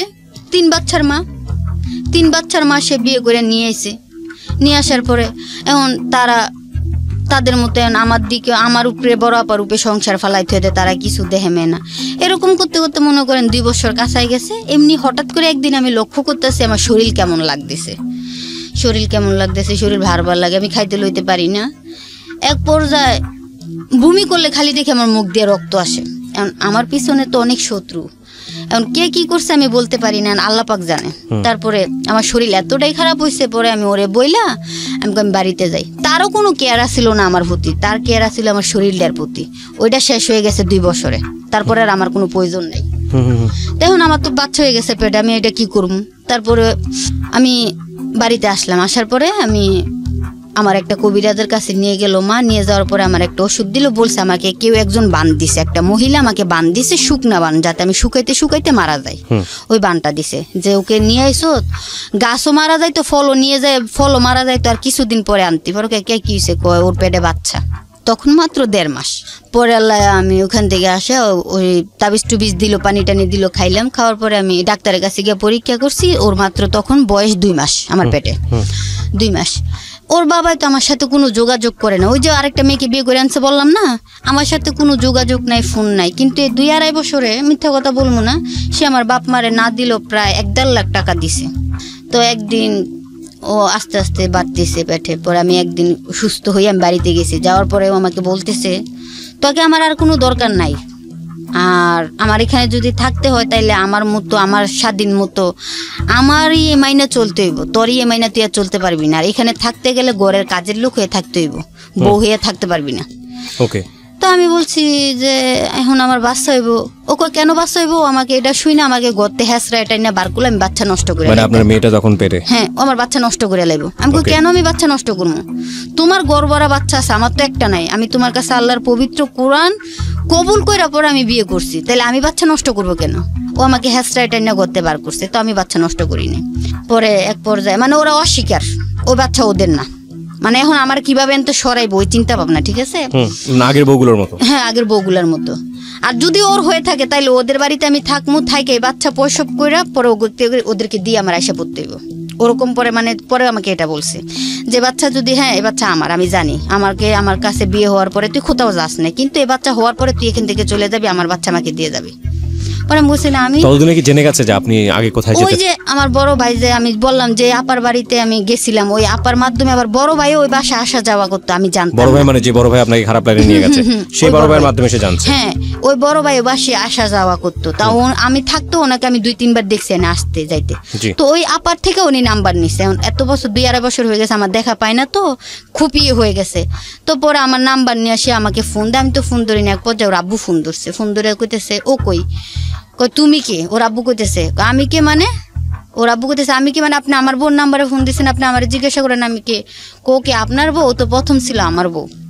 ওকে, এটার থেকেই মূলত সম্পর্কটা খারাপ হয়ে গেছে। বিরতিতে যাব প্রিয় শ্রোতা, এখানে ছোট্ট একটা বিরতি নেব। আজকে মানসিকভাবে বয়ঃপ্রাপ্ত আমি বলবো যারা, কেবলমাত্র তাদের জন্য আজকের এই সিক্রেটস অনুষ্ঠানটি। কারণ ঘটনা যা ঘটেছে দীপার সঙ্গে, সেটা যদি শুধু ঘটনা হিসেবে না দেখে একটু ঘটনার ভেতরে গিয়ে একটা মেয়ের মানসিক শারীরিক পরিবর্তন এবং সামাজিকভাবে পারিবারিকভাবে কি পরিমাণ হ্যাসল তাকে পোহাতে হয়েছে সেটা যদি আপনি চিন্তা করেন, তাহলে আজকের গল্পটি সার্থক। এবং আমরা বলছি বারবারই, একটা অ্যানাউন্সমেন্ট আজকে থেকে শুরু হয়েছে, সেটা হলো ইউটিউবের জন্য আমরা একটা বিশেষ এপিসোড আমরা আপলোড করব প্রতি সপ্তাহে একটি করে। এটা শুধু ইউটিউবে, এটা রেডিওতে প্রচার করা হবে না, সেটা জীবন গল্পেরও হতে পারে, সিক্রেটসেরও হতে পারে, শুধু ইউটিউবের জন্য। যারা কেবলমাত্র আমাদের সাবস্ক্রাইবার এবং যাদের আমাদের চ্যানেলটির নোটিফিকেশন অন করা আছে, তারাই এই অনুষ্ঠানটি শুনতে পারবেন এবং ডাউনলোড করতে পারবেন। কারণ এই এপিসোডটি আপলোড করার 2 ঘন্টার মধ্যে আমরা আমাদের এপিসোডটি ওখান থেকে সরিয়ে নেব। এটা খুবই এক্সক্লুসিভ একটা এপিসোড হবে। সো যারা সাবস্ক্রাইব করেননি এবং যারা নোটিফিকেশন অন রাখেননি, তাদেরকে আমি বলবো অতি দ্রুত গিয়ে আজকে। আমার রক্ষিতা ছিল, বউ বলছে না, ও তো আমার রক্ষিতা ছিল। আপনি ওরা কেন বিয়ে করলেন? ওর কিছু আছে? ওর তো কিছুই নাই, যা ছিল সবই তো সে বিলি করে দিছে। আপনি ওই কি দেখে বিয়ে? এই জন্য বাচ্চাটাকে সে নিজে চলে যেতে বলছিল। পরে সে এটা বইলা সে ফোনটা রেকর্ড করছে, ওইগুলা যে বলছে রেকর্ড করছে, কইরা আমাকে শোনাইছে। শোনানোর পরে আমি বলছি, আমি পরে ওর কাছে সত্যি বলছি যে এরকম ওর সাথে আমার একসময় সম্পর্ক ছিল, মানে ওই পার্টগুলো আর বলি না, শুধু ওর সাথে সম্পর্ক ছিল আমি এটা বলছি যে ওর সাথে আমার এক সালে প্রেমের সম্পর্ক ছিল, প্রেমের থেকে আস্তে আস্তে গভীরতায় গেছে গা, তো এরকম কিছু না। কিন্তু সে বলছে যে হ্যাঁ বাচ্চা আমার, আমি জানি, মানে ওর আব্বু বলতেছে বাচ্চা আমার, কিন্তু আমি তোকে নিয়ে সংসার করতে পারবো না, কারণ আমার অভ্যাসটাই এরকম। কারো হয়েছে কপাল দোষ আর কেউ রয়েছে চক্ষু দোষ, ওর হয়েছে চক্ষু দোষ। ও বলতেছে তোমার উপরে থেকে আমার মন উঠে গেছে, 2-2.5 বছরে যা ছিল আমার সব নেওয়া হয়ে গেছে, তুমি আমার এখানে থাকতে গেলে শুধু কাজের মেয়ের পরিচয় থাকতে পারবা, আমি তোমাকে ডিভোর্স দিয়ে দিব। আর যদি তুমি মনে করো যে বাচ্চা তুমি রাখবা, তাহলে তোমার পরিচয় তুমি বাচ্চা রাখতে পারবা, কিন্তু আমার বাড়িতে নিয়ে রাখতে পারবা না। আর বাচ্চা আমার বাড়িতে রাখা তারপরে তুমি বেরিয়ে যাবা। যত বাচ্চা আমার বাচ্চা আমি রাখা দিবি, তুমি বেরিয়ে যাবা। এই পর্যন্ত তুমি এনেই থাকবা, আমার বাচ্চা না হওয়া পর্যন্ত তুমি এখানে থাকবা। তো আমি ওর সাথে, কারণ ও তো খারাপ মানুষ, আমি ওর সাথে তর্কাতর্কি করি নাই। মানে সব মূলত পেস্টটা লাগাই দিছে ওই বড় ভাই। ওই তখনই ও বুঝতে পারলো যে আমি কোন ক্লাসের। পরে আল্লাহ মনে করেন আমি আর ওর সাথে কোনো বাড়াবাড়ি করি নাই, আমি খাইতেছি, চলতেছি, ফিরতেছি। এক পর্যায়ে 5 মাসের বেলা সে আমাকে গোত্রে এমনভাবে আসাদ দিয়ে বাইরে ডেল্লা ফালাইছে, মানে বলার বাইরে। ভাগ্যেশ আমি এই 5টা ব্যথা পাইছি, আমার সামনে কোনো ব্যথা পাইনি আমি। আপনি তখন 5 মাস, মানে পেটেও 5 মাসের পেটে। আচ্ছা। পরে ও বলতেছে ওর বাবা এবং ওর ফুপুও আমার টাইনে হ্যাঁচড়ায় নিয়ে যায় আমার বাচ্চা নষ্ট করাই লাগব। পরে আমি বলছি যে তোমরা যত কিছুই প্রয়োজনে তোমার বাড়ির বিটা আমি ছেড়ে দিব, আমি বাচ্চা নষ্ট করবো না। পরে অনেক মাইদুর করে, পরে আমি মাইদুর খাওয়ার পর আমি ওই দিন রাত্রে সবাই ঘুমাই রয়েছে, আমি ওই দিন রাত্রে ওই বাড়ি থেকে বেরোইয়া আরেক বাড়িতে থাইকা পরের দিন ভোরবেলা আমি আমার বাড়িতে আইসা পড়ি। আইসা পড়ার পরে এখন আমি বাড়িতে আসার পরে আমার আব্বা আমার ঘরে জায়গা দেয় না। তোমার ইচ্ছে তো পূরণ হয়েছে, কারণ তুমি আমার টাকা ক্যাশ নিলে হইলে আর তোমার মেয়ে দিলে হইলে, কিন্তু আমি যাওয়ার পরও তো তোমার প্রায় 1-1.5 লাখ টাকা দিছে, তাহলে তুমি আমার রাখবা না কেন? উনি আমার রাখবো না। এই বাচ্চা কার? উনি নিজেও বলতে, আমার বাবা নিজের মুখে আমাকে বলছে যে এই বাচ্চা কার তুই জানোস? পরে আমি কইছি দেখো আব্বা, তুমি আমার জন্ম দিছো, আমি এই প্রসঙ্গটায় যাইতে চাই না, কিন্তু তাও যখন বাধ্য করলা, আমার বাবাকে এটা তুমি কইতে পারবা, আমিও কইতে পারবো না, একমাত্র আমার মাই কইতে পারবো যে আমার বাপকে। তুমি কিন্তু নিজেও শিউর দিয়ে কইতে পারবা না যে আমি তোর বাপ, আর ওর বাপকে এটা একমাত্র আমি জানি, তুমি কইতে পারবা না। তাহলে তুমি যেই অপমানগুলো আজকে আমারে করছো, আমার যাওয়ার জায়গা ছিল না ভাই, খুব আমার যাওয়ার জায়গা। আর বড় যে ভাই বোনগুলোর কথা বলছি, ওদের সাথে আমার সম্পর্ক থাকে টাকা দিলে, যখন টাকা দেয় না তখন সম্পর্ক থাকে না। তারপরে মনে করেন যাই হোক কষ্ট করে আমার বড়টা যেটা বললাম যে 2 বোনে খুব মিলও ছিল, ঝগড়াও ছিল, ও আব্বার হাতে পায়ে ধরে যেমনুক আমার ঘরে রাখলো, কারণ আমি এই অবস্থায় যাবো কই, কে আমাকে রাখবো, এটা তো একটা রিস্ক। পরে ঘরে রাখলো, রাখার পরে আব্বা প্রতিদিনই নানান কিছু বলে। এমনও দিন গেছে ভাই আমি ভাত খাইছি, আমার ভাত চোখের পানি আমার ভাতের খাবারে পড়ছে, যে কেন আমার ভাগ্যটা এরকম হইল, আমি তো আল্লাহর কাছে এরকমটা চাই নাই। পরে যাই হোক কষ্ট মষ্ট করে ওরে পেটে নিয়েও আমি খারাপ কাজ করছি টাকার জন্য। এই 5 মাসের পেটে থাকা অবস্থায় খারাপ কাজ করছি, কারণ ওই যে আমার আসাদ দিয়ে মানে 2 মাসের প্রেগনেন্ট যখন আসছিল, বললাম না সমস্যা ছিল, বান্ধিছে আমার, তার পাশাপাশি বাচ্চার যে থলিটা, ওই থলিতে আমার পানি হয়ে গেছিল। প্রতি মাসে মানে ওই 2 মাস শুরুতে প্রতি মাসে আমার আলট্রাসাউন্ড করে দেখতে হয়েছে পানির পরিমাণটা কতটুকু, মানে ওর উপর দিয়ে গেছে কেন, ওর নিচে আছেন, ওর উপর দিয়ে গেলে ও পানিতে পড়ে মারা যাইতো। প্রতি মাসেই মনে করেন আমার 500 টাকা করে আলট্রাসাউন্ড ফিস লাগতো, আর 200-300 টাকা ওষুধের। এগুলো তো আমার দেয় না কেউ।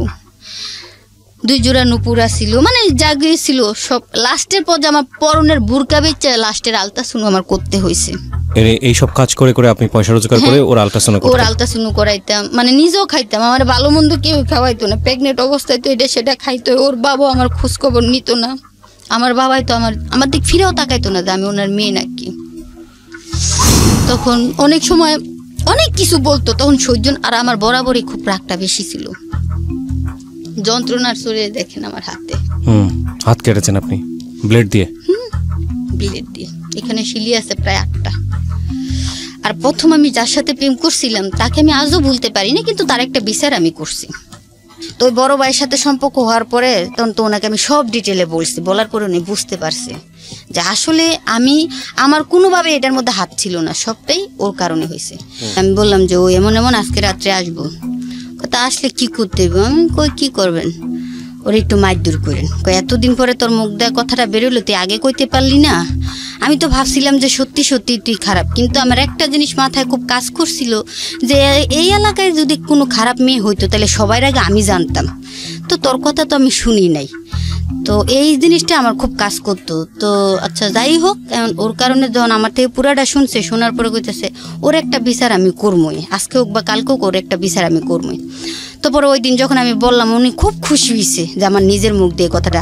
আর আমি ওনাকে বলছি যে আপনি যদি ইচ্ছে করে কিছু করেন তাহলে এটা ভালো হইব না, আমি ওর কোনো ক্ষতি চাই না, পৃথিবীর বুকে আমার ক্ষতি যায় করতে পারে করুক, আমি কারো ক্ষতি করবো না, আমি এটা বলছিলাম। পরে ওই দিন যখন আমি মানে ধৈর্যের বাইরে হয়ে গেছি যে আজকে একটা মেয়ে নিয়ে তুই ঠিকই তো সংসার করতেছিস, তাহলে আমার সাথে ওই দিন সংসারটা করলে তোর সমস্যাটা কি হতো? আমার সাথে যা ওই মেয়ের সাথে তো তাই, এটা তো কোনো বিবেক পার্সোনাল কিছু ছিল না। আর ওই মেয়েও তেমন লেখাপড়া করছিল না, আমি হয়তো একবারই করি না, ওই মেয়ে 5 পর্যন্ত পড়ছে, একটু কি হইতো। তো পরে এগুলো চিন্তা ভাবনা করে ওনাকে বলছি, ওনাকে বলার পরে ওই মাঠে যখন আইসে, তারপর একটা মোটা লাঠি নিয়ে, আমি তো আর দেখিনি, আমাকে বলছে তুই আসবি না, তুই আসলে সহ্য করতে পারবি না, কারণ তুই এখন ওকে ভালোবাসোস, আমি জানি, তুই আসবি না। পরে মোটা লাঠি দিয়ে ওকে বাইরে এলো। তারপরে মনে করেন যে আমার মেয়ে যেদিন হইব ওই দিন বাড়িতে আমার মা নাই, তো বড় আপাকে খবর দিলাম, বড় আপা আসলো, আসার পরে আমাকে হাসপাতাল নিয়ে গেল। এখন হাসপাতালে 3000 টাকা বিল দিয়ে আনবো এই মানুষ আমার নাই, আমার কাছে কোনো টাকাও নাই। আমি এত কান্না, মানে মনে মনে আমি কইতেছি, আল্লাহ দেখো, একটা সন্তান পৃথিবীতে আনাটা খুব সহজ, মানে একটা সন্তান মারাটা অনেক সহজ, আর কোটি কোটি টাকা ভাঙ্গেও কেউ আনতে পারে না। ওর বাবাই চাইছে আমি ওরে নষ্ট করে লাইতাম, আমার বাবাই চাইছে ওরে নষ্ট করে লাইতাম, তো আল্লাহ আমি এটা সাহস করতে পারি না। এমনকি আমার বাবার সাথে আমি ঝগড়া করে বাড়িতে বেরোয় আমি হাসপাতালে গেছি, নষ্ট করে এলাম, কিন্তু আমি বিবেকের তাড়নায় পারি নাই। 3 বার গেছে আমি হাসপাতালে ওরে নষ্ট করে ফেলাইতে, কিন্তু পরে চিন্তা করলাম আমার তো স্বামীও নাই, মাও নাই, বাপ মাও নাই, সংসারও নাই। এটা যদি থাকে তাহলে তো আমার একটা সংসার হইব, ছোটখাটো একটা সংসার তো হইব। যাই দিয়ে রাখছে আল্লাহ, ছেলে দেখ আর মেয়ে দেখ, কিছু তো একটা দিছে, এটা থাকলে তো আমার জন্য ভাবার একটা মানুষ থাকবো। আমি নষ্ট করি নাই ওরে। 1 মাসের রাইখা আমি নিজে ইচ্ছে করে বুকের দুধ শুকাইয়া আমি বাধ্যভাবে আবার ওই কাজে নামতে চাই নাই। তারপরে ওই টেলার একটা কাজ নিলাম আমগো বাড়ির সাথে। তখন আমি চাইছি যখন মেয়ে একটা হয়েছে আমি দেখি ওই পটটাতে ফিরে আসি। আমার ওই পটটা মানে প্রতিটা দিন প্রতিটা মানুষের আবেগ নিয়ে খেলতে আমার ভালো লাগতেছে না। প্রতিটা দিন মনে হইতো প্রতিটা যন্ত্রণা আমার কষ্ট দিত। তারপরে আমি টেলারে কাজ করবো। টেলার বড় আপার তো টেলার ছিল, মোটামুটি আমিও শিখে গেছি, আমি পারি মোটামুটি। এতটা ভাই কি বলবো, একটা মা হয়ে কথা বলতে নেই। আমার মেয়েটা এত সুন্দর হয়েছে, এত মোটা কাটা হয়েছে, যা একবার না তাকাইছে তারও হ্যাঁ চাইতে হয়েছে, এত সুন্দর হয়েছে মাশাআল্লাহ দিলে। তারপরে ওই টেলারে চাকরি নিয়েছি, মার আমি গেছি মা তুমি আমার মেয়েরে রাখবা, আমি যা খাই তোমার আমি তাই খাওয়াম, তুমি খেলে আমার মেয়েরে রাখবা। তো 2 বছর ভালোই ছিল, আমার সংসারটা ভালোই ছিল। বাবা আমার তখন অশান্তি করতো না, বাবা আমার নিছে, ও আমাকে উকিল নোটিশ পাঠাইছে, আমি ওরে মেয়ে দিয়ে দিতাম। তো আমি আবার লিপলাই উকিল নোটিশ পাঠাইছে আমাদের করে থেকে যে তুমি যদি আমাকে মেয়ের জন্য চাপ দাও তাহলে মেয়ে এবং আমি দুজনই মারা দাম, আর তোমার সাথে আমার কোনো সম্পর্ক নাই, এখানে যা আছে ক্লোজ। এ বলে আমি আমার সিম টিম সব শেষ, এবং ওর বাবার আমি ওই দিনে একটা ডিভোর্স দিয়ে দিছি যে আমার জীবনে শুধু ওনলি আমার মেয়ে, আর কোনো কিছু আমি চ্যাপ্টার চাই না। আপনি এখন কিভাবে চলেন, কি করে কাটে আপনার সংসার এখন, কি করেন? আমি এখন বর্তমানে একটা কন্ট্যাক্ট ম্যারেজ করে আছি। কন্ট্যাক্ট ম্যারেজ বলতে? ওর যতদিন ইচ্ছে হবে আমার সাথে সংসার করবো, আমার যতদিন ইচ্ছে হবে সংসার করবো। আমি একদিন ওই সাইদাবাদ যাইছিলাম, আমার আব্বাই খাওয়াটা না অশান্তি তাইছিলাম, আমি আত্মহত্যা করবো মেরে নিয়ে, ট্রেনের তোলে পড়া। ওরাও 2-3 বার মারতে গেছে, ওরে মাইরে আমি নিজে মরে যাবো, কিন্তু পারি না। পরে এক পর্যায়ে ট্রেনের তুলে মানে যে ওদের ওইখানে না দূরে কোথাও এসে মরে যাবো, তাই তাইছিলাম সাইদাবাদ যাইছিলাম, যে এখান থেকে যে কোনো জায়গায় হাত টাতে গিয়ে ট্রেনের তুলে পরে মেরে নিয়ে মারা যাবো। মানে ও মানে গাড়িটা আসবো আমি দাঁড়ানো, ও তারপর আমার টান দিয়ে নিয়ে গেছে, নিয়ে পরে বলতেছে কি হয়েছে, আপনি মরেন তো মরেন, তাই পিচ্ছিটারে কি কারণে আপনার সাথে নিয়ে মরতেছেন। পরে আমি সবার জীবনে পিচ্ছি সুখ নিয়ে আসে, আমার জীবনে পিচ্ছি কষ্ট নিয়ে আইছে, আমার জীবনে এটা একটা অভিশাপ, তাই অভিশাপ নিয়ে আমি মরে যাম। আমি বাচ্চা থাকতে অভিশাপ কাউরে দিতে পারবো না, আমার অভিশাপ আমি নিয়ে যাম। আমি জানি এর পরের গল্পটা অনেক লম্বা হবে, আমি একটু প্রশ্ন করি আপনাকে, সেই প্রশ্নের উত্তর দেন। উনি কি আপনাকে ডাইরেক্টলি কন্ট্যাক্ট ম্যারেজের প্রস্তাব দিয়েছেন নাকি কোনো ঘটনা ঘটেছে? উনি আমাকে বলতেছে যে, উনি আমাকে খারাপ কিছু বলেন, উনি আমাকে বলতেছেন তোমাকে যদি আমি সাহায্য করি তুমি আমার কাছ থেকে সাহায্য নিতে পারবা। আর আমাকে দেখেন আপনি আমাকে প্রতিদিন প্রতি মাসে সপ্তাহে সাহায্য করবেন, এটা আপনার ফ্যামিলির কাছেও আপনাকে প্রশ্ন করতে হবে, আমারও লোকজনের কাছে প্রশ্ন করতে হইব। তাই ভাই আপনার সাহায্য আমার দরকার নেই, আপনার মতো আপনি থাকেন, আমার মতো আমি থাকি। আর আমার সাহায্য করতে গেলে আমার এখানে 2টা মানুষের ভাড়া আপনার নিতে হইব, এক আমার মেয়ে আর এক আমার ছোট বোন। উনি আপনাকে কি বললো? তা তো বললো যে আচ্ছা তাহলে এইভাবে যদি সমস্যা হয়, আমি কিভাবে তো সমাজগতভাবে সমস্যা হয়ে যাবো, আমারও তো মানুষ আছে, চলতে হয়, চলাফেরা পরে কথা, আচ্ছা তাহলে আমি তোমাকে বিয়ে করবো, কিন্তু বিয়ে করবো এখানে সত্য আছে। আমি কি জি বলেন, প্রথম সত্য আমি তোমাকে কোনো ছেলে সন্তান দিতে পারবো না, মানে কোনো বাচ্চা কাচ্চা দিতে পারবো না। দ্বিতীয় সত্য, আমার যদি মনে হয় যে আমি 5 মাস সংসার করে আমি তোমার কাছ থেকে চলে যাবো, বা 1 বছর করে চলে যাবো, বা 2 বছর করে চলে যাবো, তুমি আমাকে কিছু বলতে পারবে না। তোমারও যদি মনে চায় তুমি 1 মাস না 2 মাস সংসার করে চলে যেতে, বা 2 বছর বা 4 বছর থাকলে তুমি থাকতে পারবা, সমস্যা নেই। তোমারও যদি যখন যাইতে ইচ্ছে করে তুমি চলে যাবো, আমার ইচ্ছে করলে আমি চলে যাবো। এবং তার আমি একটাই কথা বলছি যে আমার কোনো ছেলে সন্তানের দরকার নাই। আমি অনেকভাবে শারীরিকভাবে মানসিকভাবে আমি অনেক আঘাত পাইছি। এখন মূলত হয়েছে আমার ছোট একটা বোন আছে, এটার বিয়ের দায়িত্ব তোমার নিতে হইবে, আর আমার মেয়ের দায়িত্ব, এই 2জনের দায়িত্ব তোমার নিতে হবে। বাইতো ছেলে মানুষ, বাইয়ের দায়িত্ব না নিলেও চলবে, এই 2টা মানুষের দায়িত্ব নিতে হবে। তো ঠিক আছে আমি নিব। তারপরে তার সাথে আমার কন্ট্যাক্ট নেই, ওইটা কাবিনে লেখা আছে একবার উল্লেখ, 50,000 টাকা কাবিনে, যে কন্ট্যাক্ট ম্যারেজ। হ্যাঁ এটা কন্ট্যাক্ট ম্যারেজ, এটা উল্লেখ করা আছে কোর্টে গিয়ে হয়েছে, এটা কন্ট্যাক্ট ম্যারেজ, যার যতদিন ইচ্ছে হবে একসাথে থাকবো, যার যতদিন ইচ্ছে নেই তারপরে যাকে যে পারে ডিভোর্স দিয়ে দিব। 15 সালে আপনাদের কন্ট্যাক্ট ম্যারেজ হয়েছে। আচ্ছা, এখন কি উনি আপনার ভরণ পোষণ দেয় ঠিক মতো? এখন ঠিক মতো দেয় বলতে গেলে, যখন বিয়ে হওয়ার 2-4 মাস পরে যা তুই আসলো রেন্টেন আসছিল সবগুলো উনি ভাঙ্গা দেয়, এবং আমার মেয়ের আমার খুব কেয়ার করে। কিন্তু এই 2 বছর ধরে উনি একটু অবস্থা ভাবে খুবই খারাপ। মানে আমি এটা বুঝতে পারি যে সে আমাকে অনেকটাই লাইক করে, কিন্তু আমার মেয়েকে করে না। সে দিনের দিন সে ল্যান্ড প্রপার্টির বিজনেস করে, দিনের দিন সে বাইরে থাকে, আমার সাথে যে ফোন দিতেছে, আমার সাথে মিনিটে ঘন্টায় এত কথা না 2-4-5 মিনিট, কিন্তু ওর মেয়ে হলে তো দিনে একবার হলেও বলতো যে আমার মেয়ে। এই গ্যাপগুলো হয়তো স্বাভাবিক অথবা অস্বাভাবিক, কিন্তু আপনি তারপরেও যে একটু হলেও ভালো আছেন এটা তোমরা বলতে পারি। হ্যাঁ একটু হলেও ভালো আছে, এবং আমার বোনকেও সে বিয়ে দিয়ে দিছে, কথা রেখেছে। হ্যাঁ সে কথা মানে আপনাকে তো সেভাবে এখন পর্যন্ত ছেলেটা সাপোর্ট করতে পারে না। আপনার বাকি কি কাজ করেন আপনি, যেটা করে আপনার সংসার চলে? কিছুই করেন না। সে আমাকে কোনো কাজ করতে দেয় না। আমি ওনাকে বলছি যে তোমার গত 2 বছর ধরে ওর কাজের খুবই সমস্যা, মানে এতটাই সমস্যা। তার মানে আপনি পুরোপুরি আপনার হাজবেন্ডের উপর নির্ভর? হ্যাঁ আমার হাজবেন্ড, এবং হাজবেন্ড চালাই ভাবে। ওকে, 5 বছর ধরে পরিকল্পনা করেছেন আমাদের এখানে আসার জন্য, আমার কাছে এসে গল্পটা বলার জন্য। কেন বললেন? যে দেখো মা বাবা পৃথিবীর মধ্যে সবাই হয়, আমিও একদিন বৃদ্ধ হব, আমি মেয়ের মা হয়েছি, একদিন বৃদ্ধ হব, মেয়েকে বিয়ে দিব, কিন্তু তোমরা ছেলে মেয়েকে কেয়ার করো, গাইড দিও, এভাবে ছাইরা দিও না, কারণ ছাড়লে তার ফল ভালো হয় না, যা কর্ম তার থেকেও বেশি ফল হয়। আমার কর্ম হয়তো ভালো ছিল না,